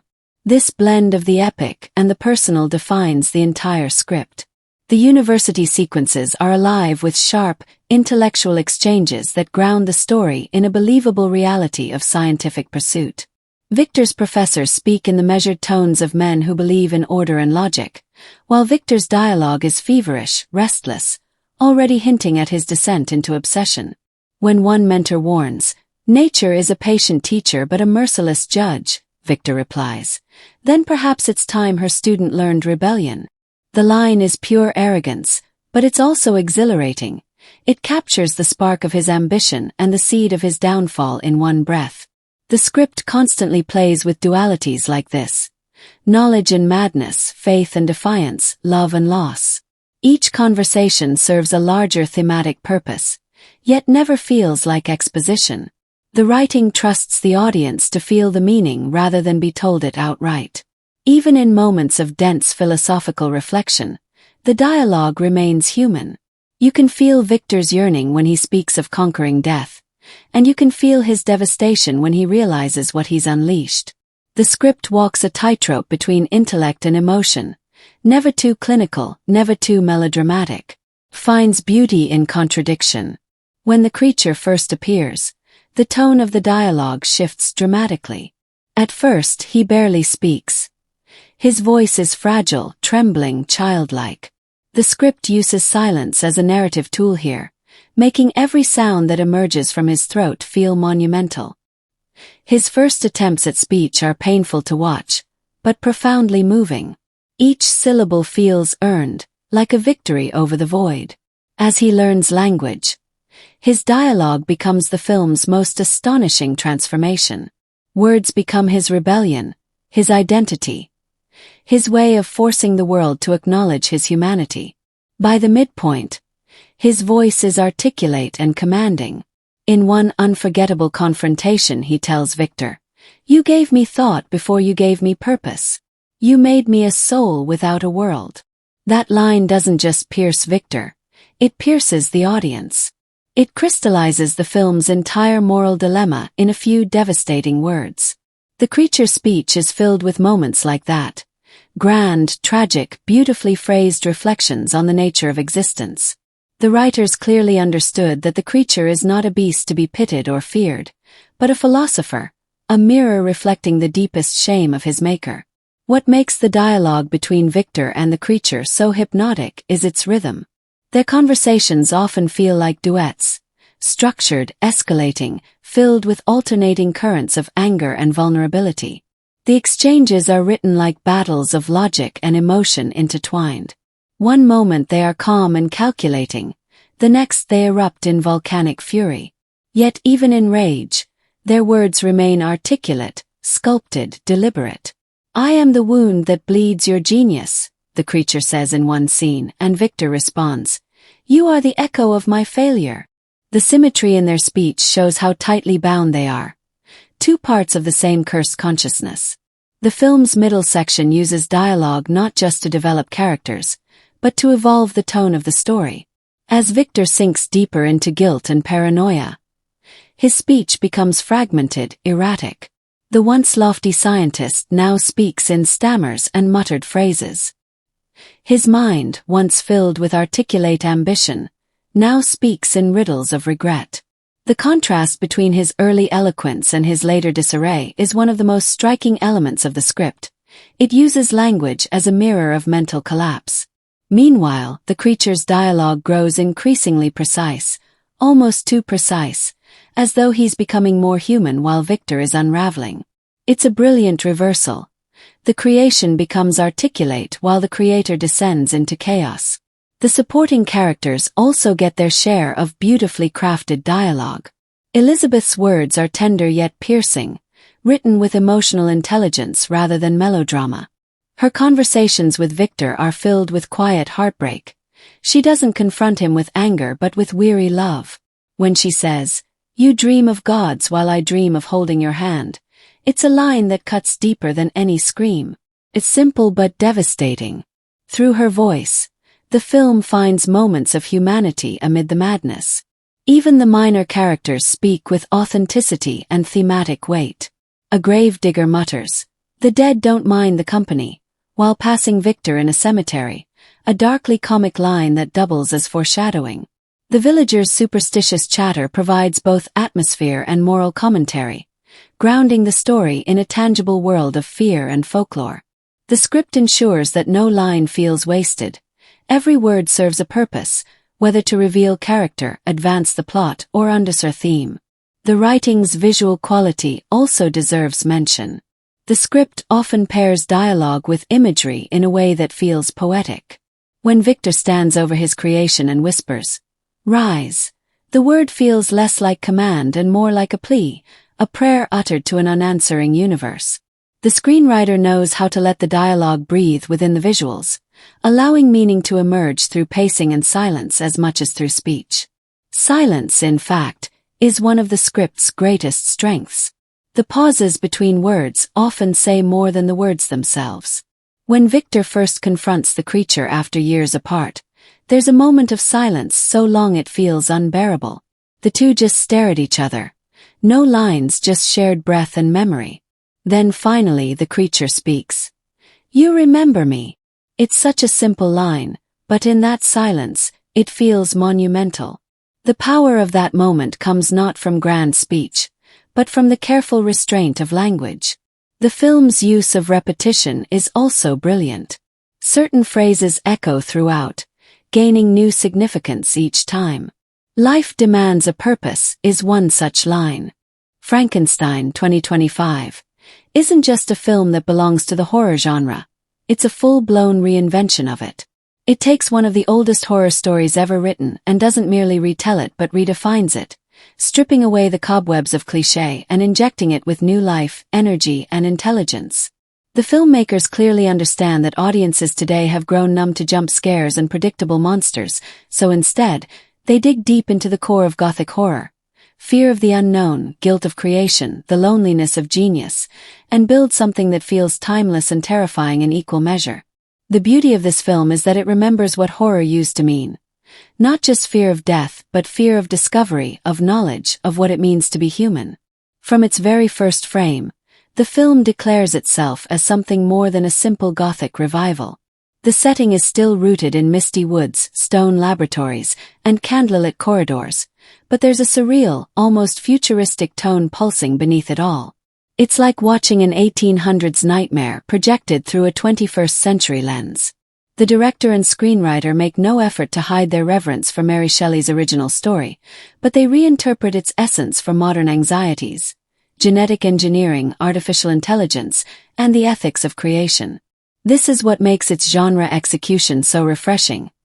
It doesn't escape the Gothic, it evolves it. It keeps the decay, but adds the digital hum of progress. It's not just Gothic horror anymore. It's Gothic sci-fi tragedy. The traditional Frankenstein formula. Ambitious scientist creates life, suffers the consequences. Has been reworked so many times that it could easily feel stale. But here, the filmmakers use that familiarity to their advantage. The structure lulls the audience into expecting the known beats. The forbidden experiment, the birth, the revolt, the chase. And then it bends those beats just enough to make them unpredictable. For instance, when Victor begins his experiment, it doesn't erupt into the usual thunderous, "it's alive" moment. Instead, the scene plays out in eerie quiet, the sound of electricity replaced by the sound of breathing. His and the creature's. That single directorial decision tells you everything about the film's genre intent. This isn't horror about things that scare you. It's horror about moments that unsettle you. Throughout, the movie balances multiple genres: horror, drama, science fiction, tragedy, with surgical precision. The horror doesn't drown out the emotion, and the emotion doesn't dilute the tension. It walks that razor-thin line between the physical and the psychological. In many scenes, you're not sure whether to feel pity, fear, or awe. And that's the genius of its genre execution. It keeps you emotionally off balance. One minute you're recoiling from the creature's brutality, and the next you're aching for his loneliness. The film understands that the best horror stories don't just terrify you, they make you feel something unsettling about yourself. Visually and tonally, the film plays with contrasts that enhance its hybrid genre nature. The cold blue tones of the laboratory scenes clash with the warm, flickering amber of the rural villages, creating a constant tension between science and nature, intellect and instinct. This visual duality mirrors the movie's narrative structure: half philosophical exploration, half Gothic nightmare. In one breathtaking sequence, the creature wanders through a snowy forest while fragments of Victor's voice echo in his mind. The scene feels like a hallucination, part dream and part memory, blending horror imagery with poetic melancholy. It's not horror meant to startle, it's horror meant to haunt.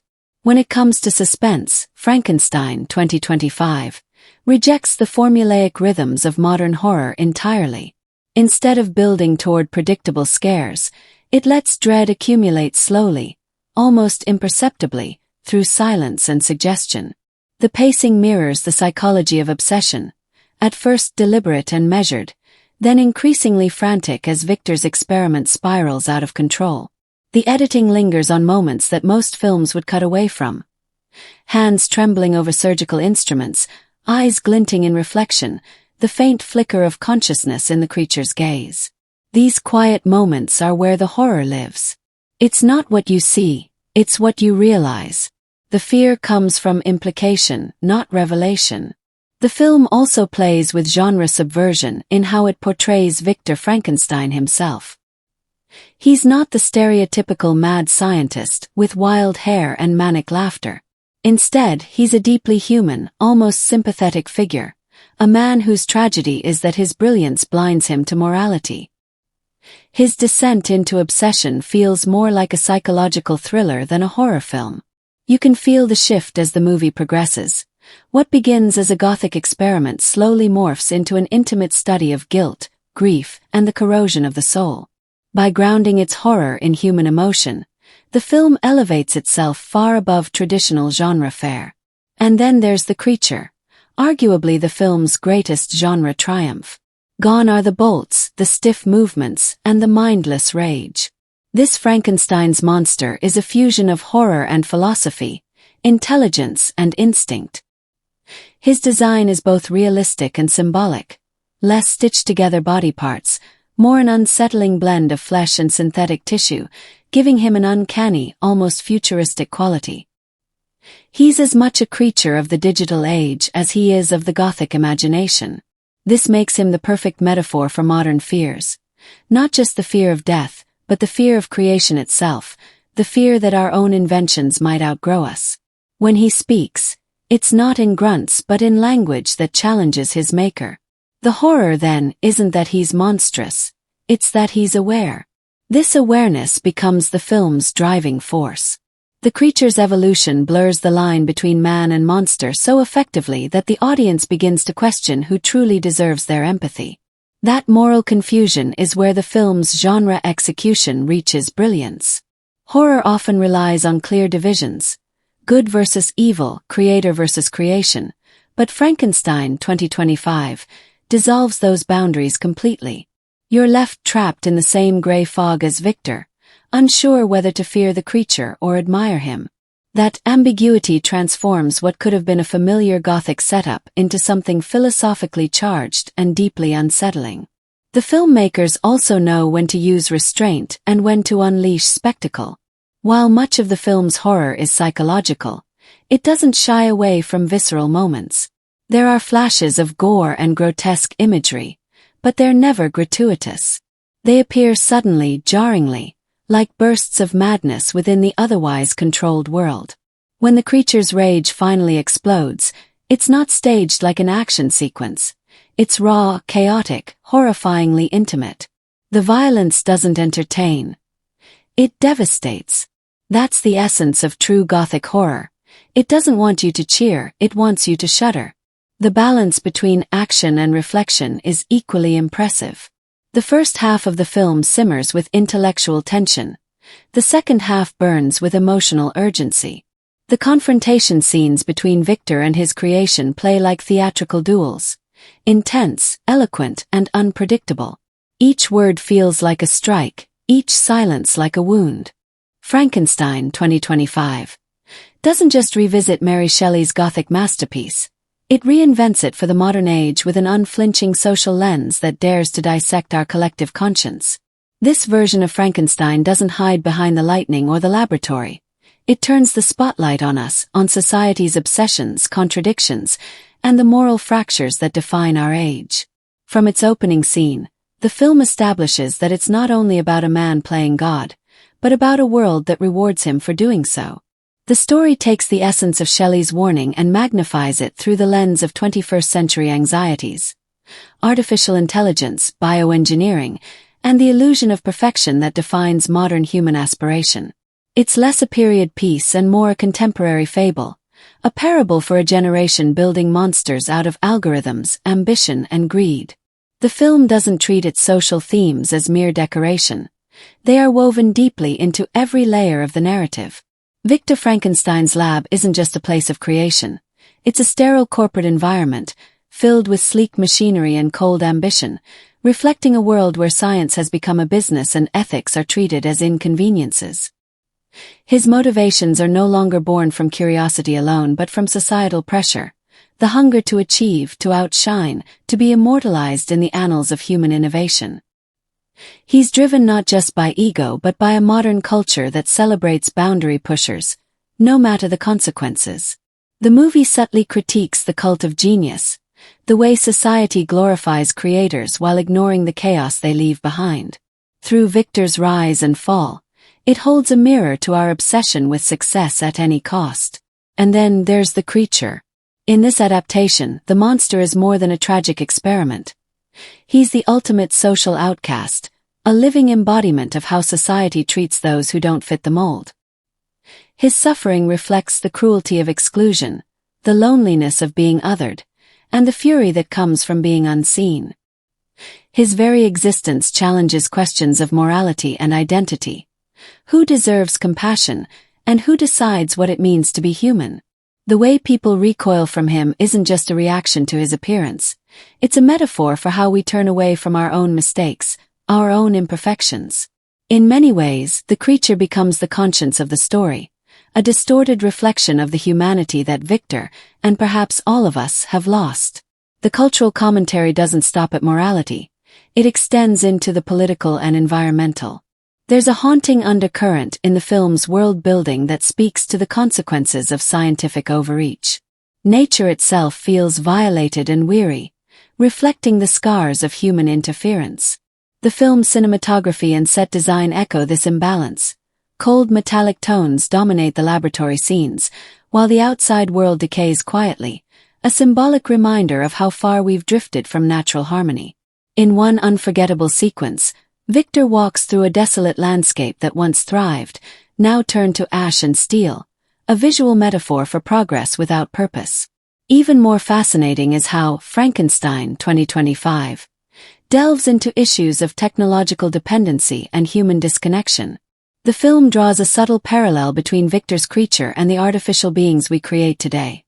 AI systems, digital personas, and online avatars, all designed to reflect us but somehow magnifying our flaws instead. It's a commentary on our desire to play God in our own digital worlds, crafting identities and realities without understanding the consequences. The creature's rebellion can even be seen as symbolic of the systems we build turning against us, the moral backlash of innovation without empathy. Yet, despite all its intellect and weighty ideas, the film never feels like a lecture. Its commentary flows through powerful imagery, dialogue, and emotional moments rather than exposition. The conversations between Victor and the creature are particularly thought-provoking, touching on existential questions that feel disturbingly relevant. When the monster questions his creator's right to define his worth, it feels less like a line from fiction and more like a cry from the world we live in, a world where creation often outpaces compassion, and progress leaves humanity trailing behind. What gives Frankenstein 2025 its lasting impact is the way it refuses to offer easy answers. It doesn't tell you who's right or wrong, nor does it absolve anyone of guilt. Instead, it paints a world that feels all too familiar, a world where science, society, and ambition intertwine in ways that are both magnificent and monstrous. Its message lingers long after the credits roll. Perhaps the real horror isn't in what Frankenstein created, but in the society that encouraged him to do so. In a time when technology blurs the lines between man and machine, creator and creation, Frankenstein 2025 becomes more than a film. It's a reflection of our era's moral tug-of-war. It asks whether humanity's pursuit of greatness will ultimately be its downfall, and whether the monsters we fear most are truly the ones we create, or the ones we become in the process. Frankenstein 2025 doesn't just play out as a film, it unfolds as an emotional experience that grabs the audience by the heart and refuses to let go. From the very first frame, it stirs a mix of curiosity, unease, and wonder that keeps viewers on edge. It's not the kind of movie you sit back and watch casually. It's the kind that pulls you in, forces you to feel, and leaves you questioning everything long after the screen fades to black. The emotional impact builds slowly, with tension seeping into every corner of the story. You can sense the weight of every decision, the loneliness in every silence, and the flicker of hope in every defiant glance. It's a journey that doesn't just entertain.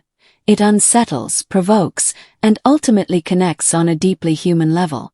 One of the most striking things about this film is how it manipulates emotion without ever feeling manipulative. The fear isn't built from cheap jump scares but from empathy. You feel the creature's pain, Victor's obsession, and the moral chaos between them. The audience becomes a participant rather than a spectator, caught between horror and compassion, unable to choose a side. When the monster speaks, there's a moment of stunned silence in every theater, as if the audience collectively realizes they're not watching a villain, but a victim of human ambition. Those are the moments that hit hardest, the scenes where the monstrous becomes human and the human becomes monstrous. What makes the engagement even richer is the film's ability to evoke a spectrum of reactions. There are scenes of intensity that leave you breathless, moments of sorrow that make you sit in silence, and bursts of awe that pull you to the edge of your seat. The movie knows how to pace its emotional highs and lows, giving you just enough time to recover before striking again with something unexpected. Whether it's the haunting first awakening of the creature or the intimate confrontations between creator and creation, every moment feels loaded with emotional electricity.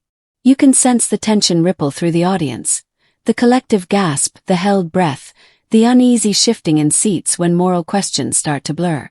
Beyond the visceral reactions, Frankenstein 2025 sparks intellectual engagement that lingers long after the credits. Viewers walk out debating not just the plot but the meaning behind it. Was Victor justified in his pursuit of knowledge? Is the creature truly to blame for his actions?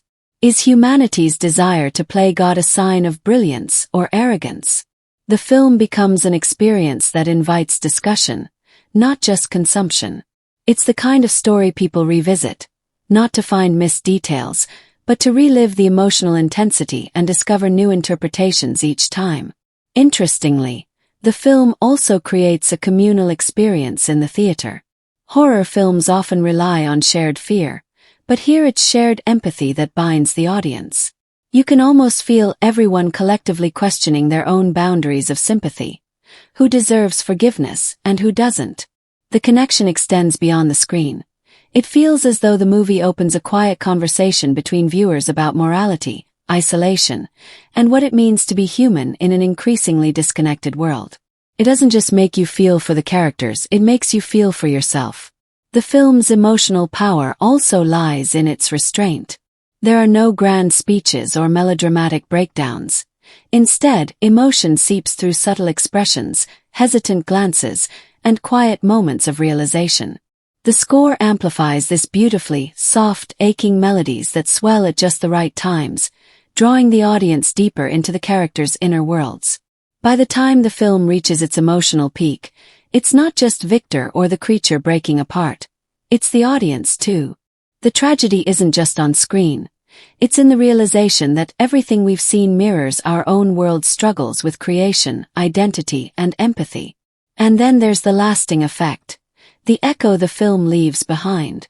People don't walk out of Frankenstein 2025 chatting about special effects or action sequences.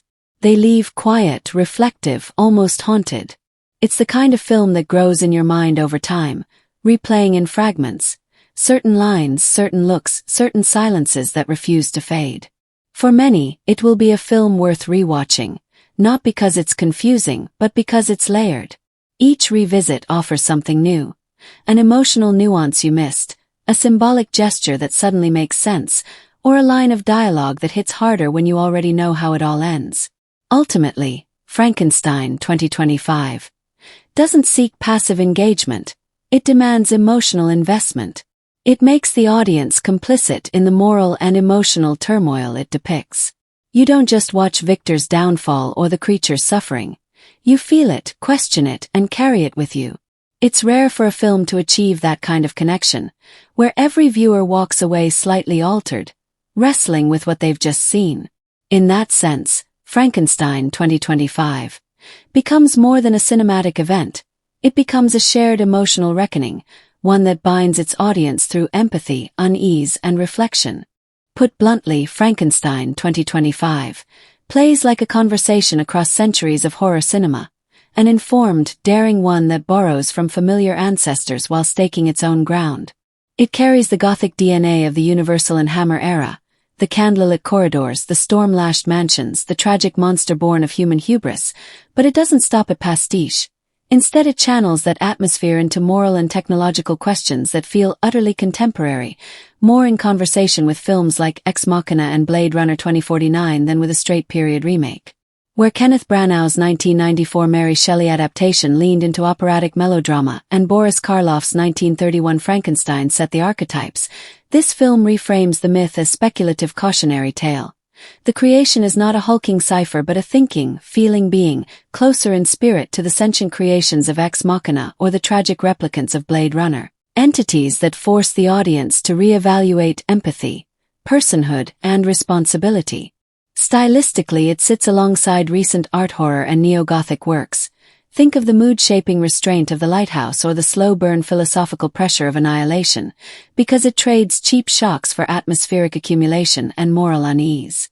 In terms of effects and production choices, it avoids the glossy CGI dominance of some modern blockbusters and instead favors tactile prosthetics and textured production design, which places it closer to practical features-driven efforts like Pan's Labyrinth in terms of physicality, even while its visual augmentations let it flirt with modern spectacle when the story demands scale. Narrative-wise, it's more ambitious than many franchise entries that simply remake Shelley's plot beat for beat. Non-linear structure, shifts in perspective, and a focus on legal, corporate, and societal engines behind Victor's work give it an intellectual density that invites philosophical debate in the way Ex Machina did, yet it retains the emotional core and tragic intimacy of classic adaptations. Compared to other Frankenstein entries that cast the monster as pure villainy or tragic ornament, this film foregrounds dialogue and interiority. Its creature talks, reasons, and accuses, so it feels fresh in its thematic priorities even if some plot milestones, creation, exile, pursuit, will be familiar to genre veterans. Where it might echo franchise clichés, isolated estate, thunderstorm birth, mobs, Arctic chase, it usually subverts or reinterprets them. Mob mentality becomes media spectacle. The climactic chase is as much about philosophical reckoning as physical destruction. For audiences who follow the director's likely influences, Gothic, art house, modern sci-fi, the movie will feel like a logical evolution rather than a radical departure. An entry that respects the lineage while adding contemporary anxieties about technology, legacy, and ethics. In short, Frankenstein 2025 stands between the old and the new. Recognizable enough to sit comfortably in the franchise canon for fans of classic adaptations, but inventive enough in tone, character focus, and thematic reach to feel like a distinct modern work that rewards both repeat viewings and comparison with its cinematic cousins. Frankenstein 2025 thrives on symbolism, layer upon layer of visual and thematic cues that breathe deeper meaning into every frame. It's not just a story about creation and destruction. It's a coded meditation on humanity itself, told through recurring images, metaphors, and subtle details that constantly remind you that nothing in this world is accidental. The film's visual language feels alive. Every flicker of light, every sound of machinery, every shadow crawling across the lab walls has purpose. It's the kind of movie that rewards close attention because the symbols aren't mere decoration. They're part of the narrative's pulse, whispering truths about the characters and their world. The most striking metaphor, of course, lies in the act of creation itself. Victor Frankenstein's obsession with bringing life to the lifeless becomes a mirror for humankind's eternal struggle to conquer mortality, to outsmart nature, to become gods in a universe that refuses to yield its secrets. The laboratory, the heart of the story, is a visual representation of that arrogance. It's a cold, metallic cathedral of science where Victor worships progress, and the wires and tubes that snake through the room look like veins of an artificial organism. The repeated use of electricity is another key motif. It's both life and death, creation and destruction. Every spark that ignites the monster's body also symbolizes the dangerous energy of ambition, suggesting that the same force that drives innovation can also consume its creator. The creature itself stands as the film's most powerful metaphor. More than flesh and bone, he represents the consequences of unchecked ambition, the embodiment of guilt and loneliness. His stitched skin, a patchwork of different lives, serves as a visual reminder of how humanity's desire for perfection often results in something grotesque, a living collage of broken parts forced to move as one. His longing for acceptance becomes a symbol for all of society's outcasts, those labeled as monsters for reasons beyond their control.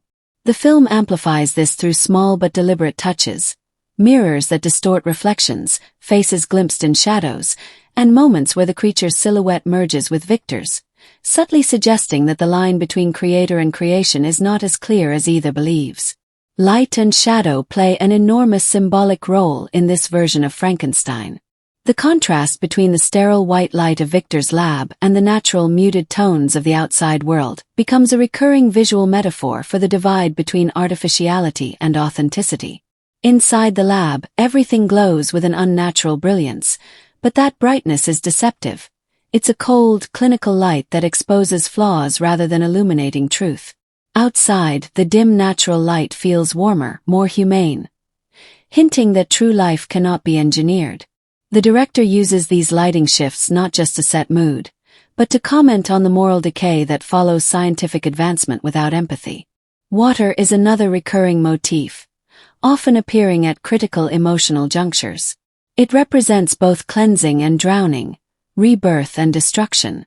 Early in the film, rain washes over the creature's awakening, symbolizing life's chaotic purity. But later, when Victor is haunted by guilt and confronted by his creation, water takes on a heavier, suffocating quality, reflecting his internal collapse. It's as if nature itself is judging him, reclaiming balance against the hubris of man. Similarly, fire, used sparingly but effectively, becomes the symbol of human defiance, the primal tool that separates us from nature but also burns us when mishandled. When fire finally returns near the end, it's both retribution and release, a reminder that every creation eventually seeks its own balance. One of the most intriguing layers of symbolism in Frankenstein 2025 is its use of recurring visual patterns, reflections, symmetry, and repetition. Mirrors appear throughout the film, not just as physical objects but as thematic devices.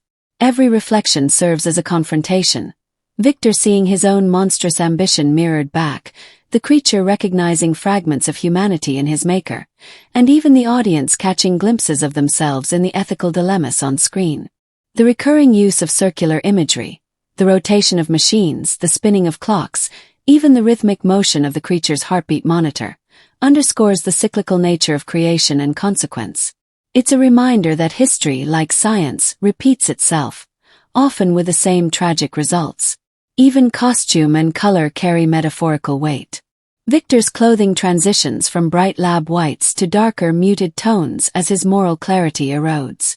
The creature's palette evolves too, initially pale and washed out, later marked by deeper shadows and earthy hues, as if he's absorbing the world's pain into his skin.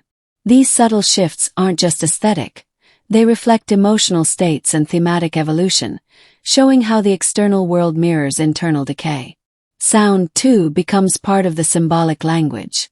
The hum of electricity is ever present, like a heartbeat beneath the dialogue, reminding us that everything in this world is artificial and trembling on the edge of collapse. Moments of silence, particularly between creator and creature, are deafening, representing the void between what humans can make and what they can truly understand. Every frame of Frankenstein 2025 seems to whisper the same question: what is the cost of playing God? The recurring imagery, lightning, blood, mirrors, water, decay, works like visual poetry, intertwining beauty with dread. These metaphors elevate the story from a simple tale of horror to a philosophical reflection on existence, guilt, and creation. They transform what could have been a straightforward narrative into a living, breathing allegory about humanity's endless desire to control life, only to discover that the greatest monster might not be the one built from corpses, but the one forged from ambition. Frankenstein 2025 arrives with the weight of a towering legacy behind it, a cinematic bloodline that stretches back nearly a century through countless reinventions, interpretations, and reanimations of Mary Shelley's immortal creation. To understand what this version does, you have to see it not as a remake, but as a resurrection. One that doesn't just bring the monster back to life but revives the philosophical heartbeat that made Frankenstein such a defining myth of modern storytelling. This film stands as both tribute and transformation. It acknowledges its history while tearing it open to expose the raw, contemporary anxieties beating beneath.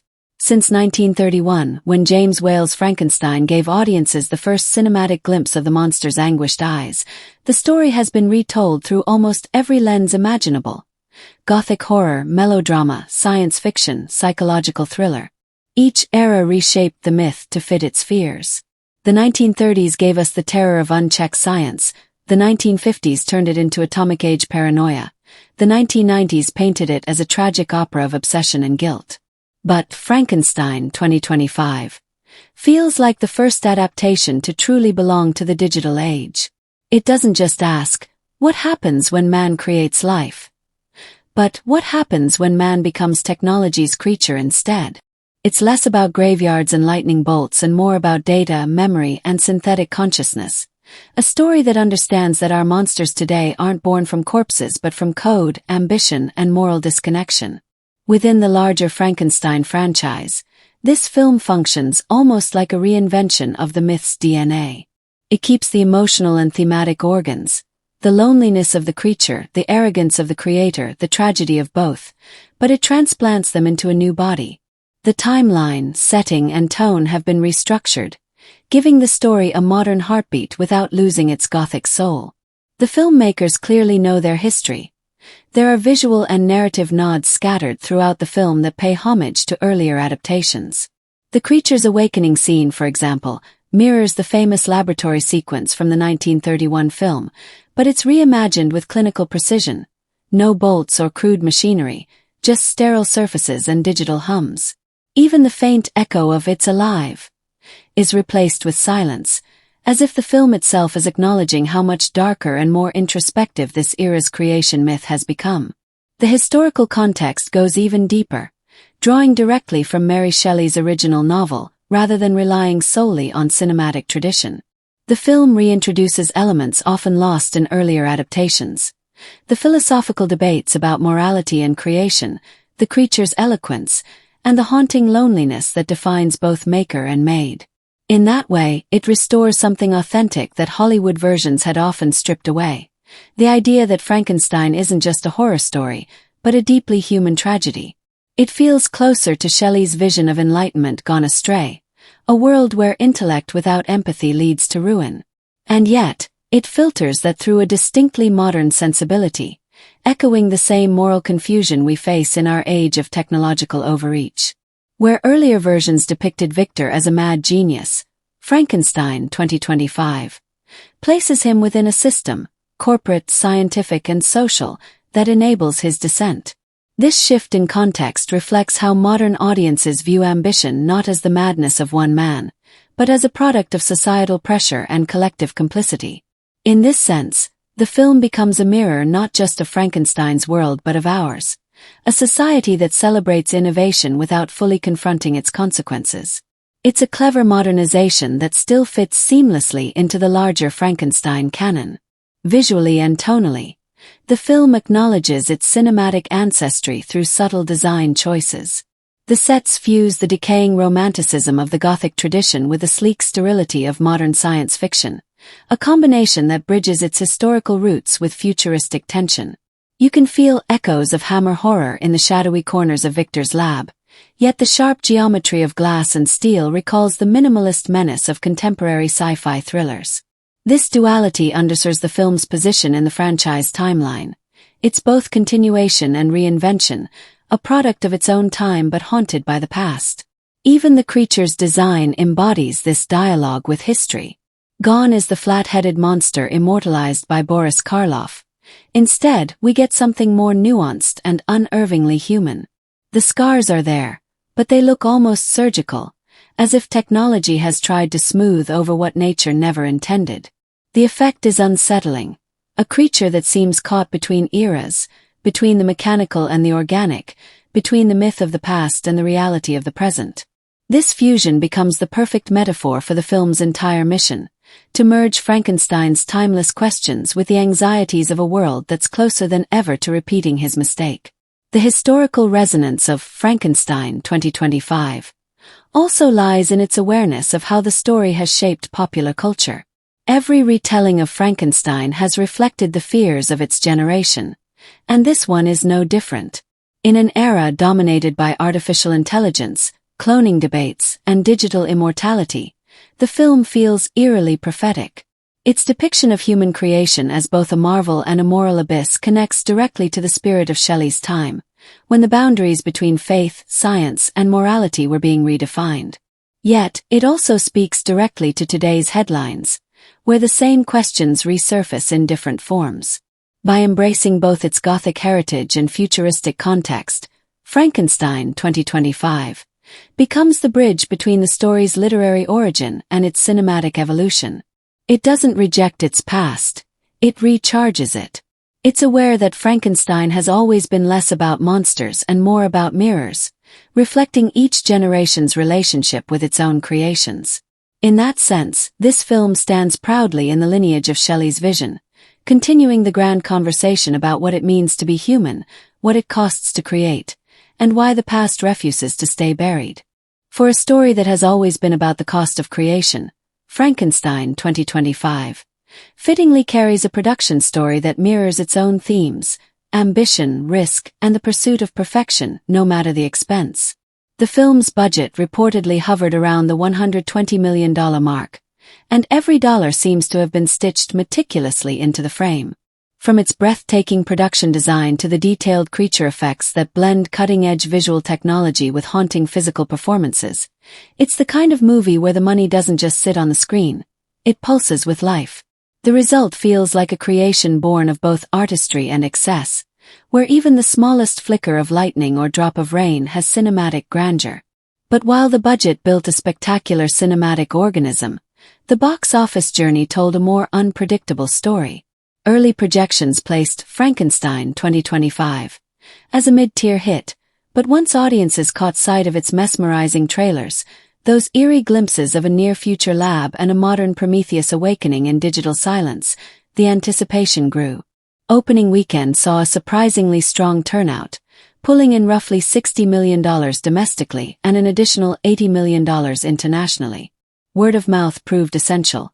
Viewers left theaters stunned, eager to dissect its meaning and its style, propelling the film to a worldwide total north of $400 million by the end of its theatrical run. While that might not place it among blockbuster juggernauts, it marked the movie as a solid success for a story that balances Gothic melancholy with philosophical science fiction. The film's marketing played an unusually vital role in its financial trajectory. Rather than relying on loud spectacle, the campaign leaned into mystery and mood. Posters showcased flickering neon veins spelling "It's alive." Teaser trailers hinted at a digital resurrection sequence rather than revealing it outright, and a viral marketing push simulated encrypted research logs from Victor Frankenstein's lab, each piece of content deepening the intrigue without overselling the film's more cerebral tone. This subtle approach built a sense of anticipation rarely seen in an age of overexposure, letting curiosity rather than hype drive audiences into theaters. Audience reception also played an intriguing part in shaping the film's box office. Critics praised its daring tone and emotional depth, calling it one of the most intelligent genre reinventions of the decade, while general audiences found themselves divided but fascinated. Some entered expecting a creature feature spectacle and instead found themselves swept into a meditation on identity, creation, and moral decay. But even those who left puzzled couldn't deny the film's hypnotic pull, and the conversations that followed kept it relevant long after release. The second and third weekends showed minimal drop-offs, a testament to its staying power and the passionate curiosity it inspired. It wasn't just a film to watch, it was one to discuss, analyze, and revisit. In terms of production value, Frankenstein 2025 feels far more lavish than its budget suggests. The team behind the film managed to craft an aesthetic that feels monumental yet intimate, as though every cent was spent on texture and atmosphere rather than empty spectacle. The laboratories gleam with sterile menace, the landscapes are drenched in Gothic melancholy, and the creature's world feels at once real and unreal, a blend of digital artistry and tactile filmmaking that gives the story both weight and wonder. You can see the precision in every frame, the shimmering reflections of artificial light on glass, the rain-slicked cobblestones that echo Shelley's haunted Europe, and the minimalist yet monumental architecture that bridges past and future. It's a cinematic fusion of eras, and that ambitious vision is exactly where the budget earns its keep. Internationally, the film performed especially well in Europe and Asia, where audiences have long been drawn to the Frankenstein myth and its themes of technological hubris. France, Germany, and Japan became unexpected powerhouses for its overseas earnings, with critics noting how the film's moral ambiguity and tragic tone resonated deeply with their own cinematic sensibilities. In the United States, meanwhile, the movie's success was more of a slow burn, a rare example of a genre film that built prestige through conversation rather than spectacle. Interestingly, streaming and post-theatrical release brought a second wave of success. Once the film hit digital platforms, it found a massive audience among science fiction enthusiasts and fans of cerebral horror, quickly rising to the top of on-demand charts.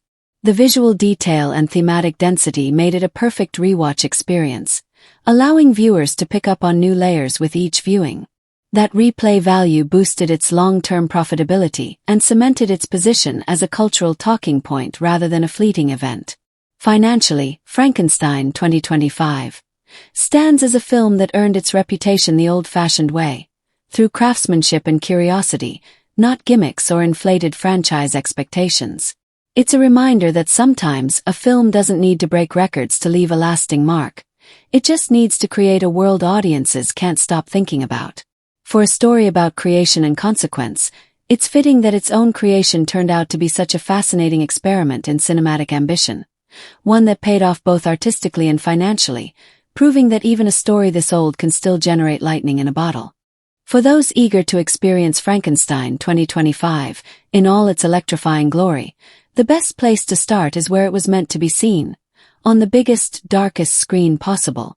This is not a film to casually stream while scrolling on your phone or glancing at the clock. It's an experience that demands immersion. If it's still in theaters near you, that's where the full weight of its atmosphere truly comes alive. The thunder that rattles the seats, the flickering light that dances across the auditorium, the sharp crackle of lightning that ignites the creation sequence. It all transforms the theater into something closer to Victor Frankenstein's lab, where art, sound, and fear merge into one unholy symphony. IMAX or Dolby Cinema screenings, in particular, deliver a near-operatic sensory overload. The layered sound design and vast visuals make the audience feel like they're stepping into a Gothic dream stitched together with electricity and sorrow. But if you've missed the theatrical window, don't worry. The film's digital release has been handled with just as much care as its cinematic rollout. It's now available on premium video-on-demand platforms, where 4K HDR versions preserve every glint of lightning and every shadow that crawls across the creature's face. The filmmakers have clearly optimized the experience for home viewing, and with a decent sound system or quality headphones, you can still feel the bone-deep rumble of the storm and the haunting tension of the score. Watching it in a darkened room, with the sound turned up just a little too loud, captures that same theatrical intensity, the kind that makes you lean forward rather than sit back. Streaming platforms have also begun to feature Frankenstein 2025 as a centerpiece title, especially those known for prestige releases. Some services even include behind-the-scenes documentaries that peel back the layers of its production, an absolute treat for film lovers curious about how those breathtaking visual effects and practical sets were crafted. Seeing the fusion of modern technology and classic filmmaking techniques adds an extra layer of appreciation to each rewatch. You come to understand how deliberate every detail was. From the sterile lab lighting that evokes both science fiction and Gothic horror, to the soft, almost painterly color grading that turns each shot into a living portrait. For the fullest impact, though, the ideal way to watch this film depends on how you want to feel. If you're after that cinematic electricity, go for the theater while it's still running. If you want to dissect every frame, pause to admire the creature's design, or analyze the dialogue for symbolic meaning, home viewing in high resolution will let you savor the craftsmanship. Some viewers have even turned their watch parties into thematic experiences. Dimmed lights, rumbling subwoofers, maybe even a bit of fog from a machine just for effect. It's the kind of film that lends itself to atmosphere, rewarding viewers who go the extra mile to create it. Internationally, distribution has been generous. Many countries receive simultaneous theatrical and digital releases, ensuring global audiences could join in the conversation.